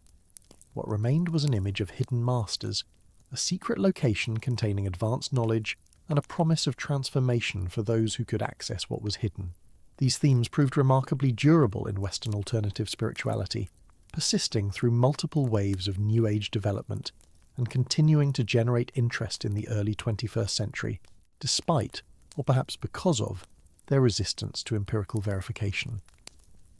The scholarly study of the Shambhala legend that developed from the late 19th century through the early 21st had produced increasingly sophisticated understanding of the tradition's historical development, its textual sources, and its relationship to other elements of Tibetan Buddhist practice. The work of specialists in Kalachakra studies had traced the legend's origins in Indian tantric literature, its transmission to Tibet, and its elaboration within Tibetan commentarial tradition, with a precision that earlier generations of scholars had not achieved. This scholarly work made clear that the legend was neither a simple description of a geographical location, nor a purely symbolic construction lacking historical development, but rather a complex tradition that had evolved over centuries in response to changing circumstances and concerns. The discovery and analysis of textual sources, the comparison of different versions of the legend across time and space, and the integration of the Shambhala material within broader understanding of Kalachakra tradition all contributed to a picture of the legend as a living tradition with its own history rather than a static transmission of fixed content. The encounter between traditional Tibetan Buddhism and global modernity that accelerated following the Tibetan diaspora of 1959 created new contexts for the Shambhala legend, while also raising questions about authenticity and adaptation that continue to generate controversy. The figures who had transmitted Tibetan Buddhism to Western audiences faced choices about how much to adapt to Western expectations and how much to insist on forms and frameworks that might prove difficult for Western practitioners to accept. The Shambhala training approach pioneered by Chogyam Trungpa represented one response to these questions, extracting the ethos and some of the imagery of the Shambhala legend while presenting them within a secular or semi-secular framework that did not require acceptance of traditional Buddhist cosmology. This approach made elements of the tradition accessible to audiences who would not have engaged with explicitly Buddhist teaching, while also raising questions about whether what was transmitted in this adapted form retained essential connection with its traditional source. The controversies that emerged within communities descended from these transmission efforts reflected tensions inherent in any process of tradition transfer across cultural boundaries. The adaptation necessary to make traditional materials comprehensible and appealing to new audiences inevitably involved transformation, and the question of how much transformation a tradition could undergo while remaining authentically connected to its sources admitted no easy answer. Some practitioners and teachers maintained that the essence of the teaching could be extracted from its cultural packaging and transmitted in new forms appropriate to contemporary circumstances. Others argued that the forms themselves embodied the teaching in ways that could not be separated without loss of essential content. The Shambhala legend provided material for both positions, as its inherent ambiguity between literal and symbolic interpretation allowed for diverse approaches to adaptation, while its integration within the specific practices of the Kalachakra tradition also anchored it within forms that resisted casual modification. The question of what relationship contemporary engagement with the Shambhala legend bore to its traditional meaning remained open at the end of the 20th century and into the 21st. The legend continued to circulate through multiple channels, from traditional Kalachakra initiations conferring the complete practice framework through adapted meditation programs, emphasizing secular accessibility, to popular cultural appropriations treating the imagery as material for entertainment or aesthetic expression. These different modes of engagement coexisted without any mechanism for adjudicating among their competing claims to represent the legend's true significance. The traditional authority structures that would have governed interpretation within pre-diaspora Tibet no longer operated in the same way, and the globalized context within which the legend now circulated exposed it to appropriations and interpretations that traditional authorities could neither authorize nor prevent. The persistence of the legend despite, or perhaps because of, its resistance to the modes of verification characteristic of modern knowledge production revealed something important about the continuing human need for realities that transcended ordinary experience. The mapped and measured world of modern geography left a little room for hidden kingdoms, and the explanatory frameworks of modern science found no place for prophesied saviours emerging from concealed locations to transform cosmic destiny. Yet the hunger for such realities, for dimensions of existence that exceeded what ordinary perception could access and ordinary methods could verify, showed no signs of diminishing, despite centuries of scientific rationalism and decades of secular education. The Shambhala legend spoke to this hunger, offering imagery and narrative that preserved the sense of hidden depths and ultimate significance that modern frameworks tended to deny or ignore. The Buddhist context within which the legend had developed provided resources for understanding this persistence that purely secular analysis might miss. From the Buddhist perspective, the dissatisfaction that drove the search for hidden dimensions reflected not merely psychological need, but accurate perception of the limitations of ordinary experience. The world as it appeared to unenlightened perception was indeed limited and unsatisfactory, not because of errors in observation, but because the perceiving mind itself had not been transformed sufficiently to apprehend reality's deeper dimensions. The hiddenness of Shambhala, on this understanding, reflected not arbitrary concealment, but the conditional nature of perception itself, the kingdom invisible not because of physical distance or clever disguise, but because the perceiving mind lacked the development necessary to recognize what was always already present. This interpretation transformed the search for Shambhala from geographical exploration to contemplative practice, the journey to the hidden kingdom becoming the path of meditation and ethical transformation that Buddhist teaching had always prescribed.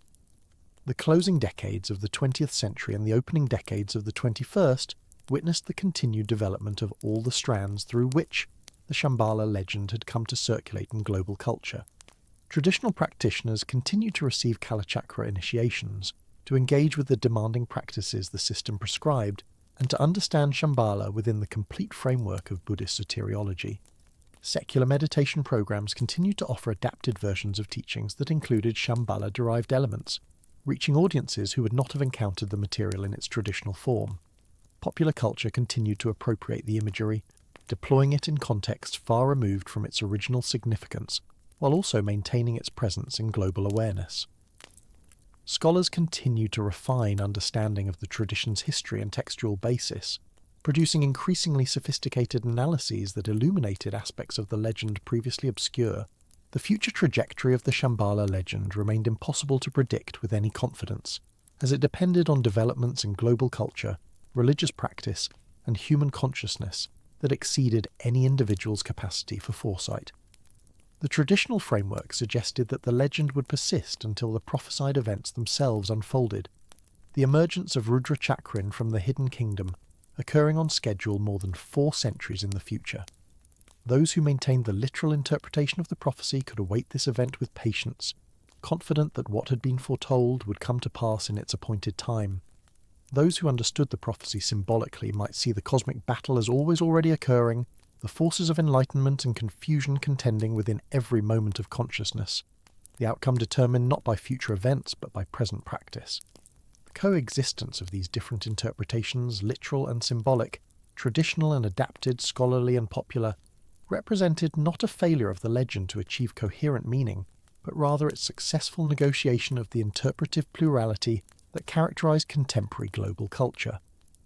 The legend had proven capable of speaking to diverse audiences in different registers, offering geographical mystery to explorers, soteriological framework to practitioners, historical complexity to scholars, and aesthetic material to artists and entertainers.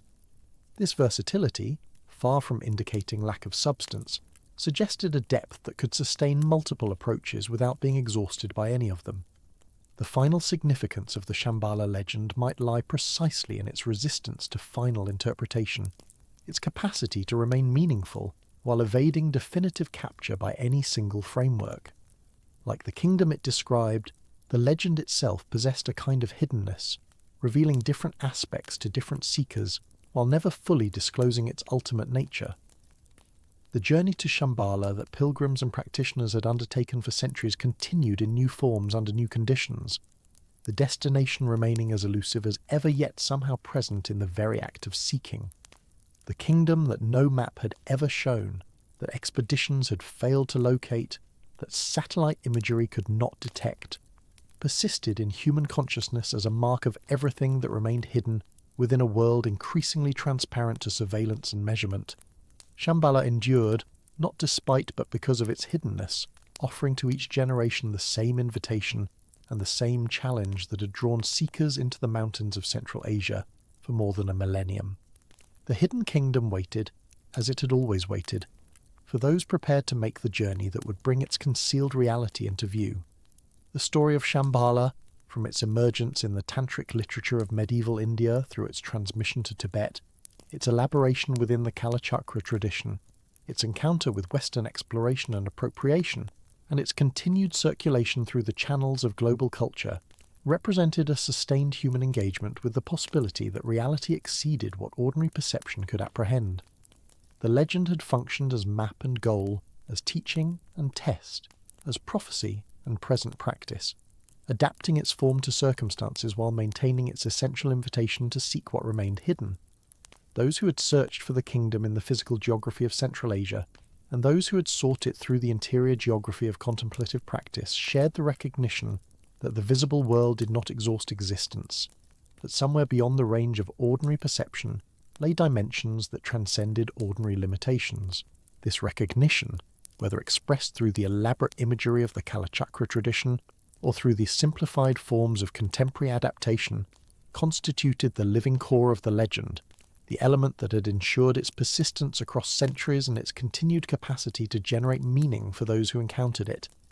The Shambhala legend had traversed the distance from sacred text to popular culture, from pilgrimage destination to meditation program, from esoteric doctrine to mass entertainment. Yet through all these transformations it had retained its fundamental character as an invitation to seek what remained concealed. The kingdom hidden in the high valleys of Central Asia might be geographical location or interior state,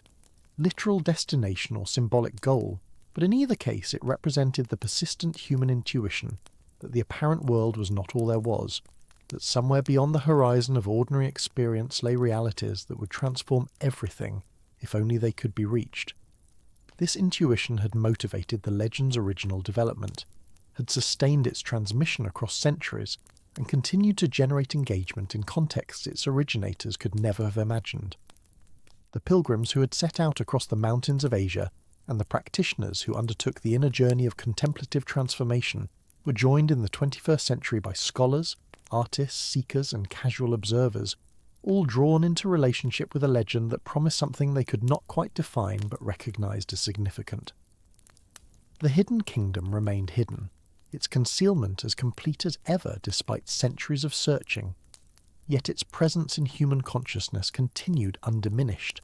testifying to the enduring power of the possibility it represented. In the end, Shambhala persisted not because its existence had been proven, or its location determined, but because the longing it addressed, the intuition it validated, and the transformation it promised continued to resonate with something fundamental in the structure of human aspiration, something that no amount of mapping or measurement could finally satisfy, something that would continue to draw seekers toward the hidden until the hidden itself chose to be revealed.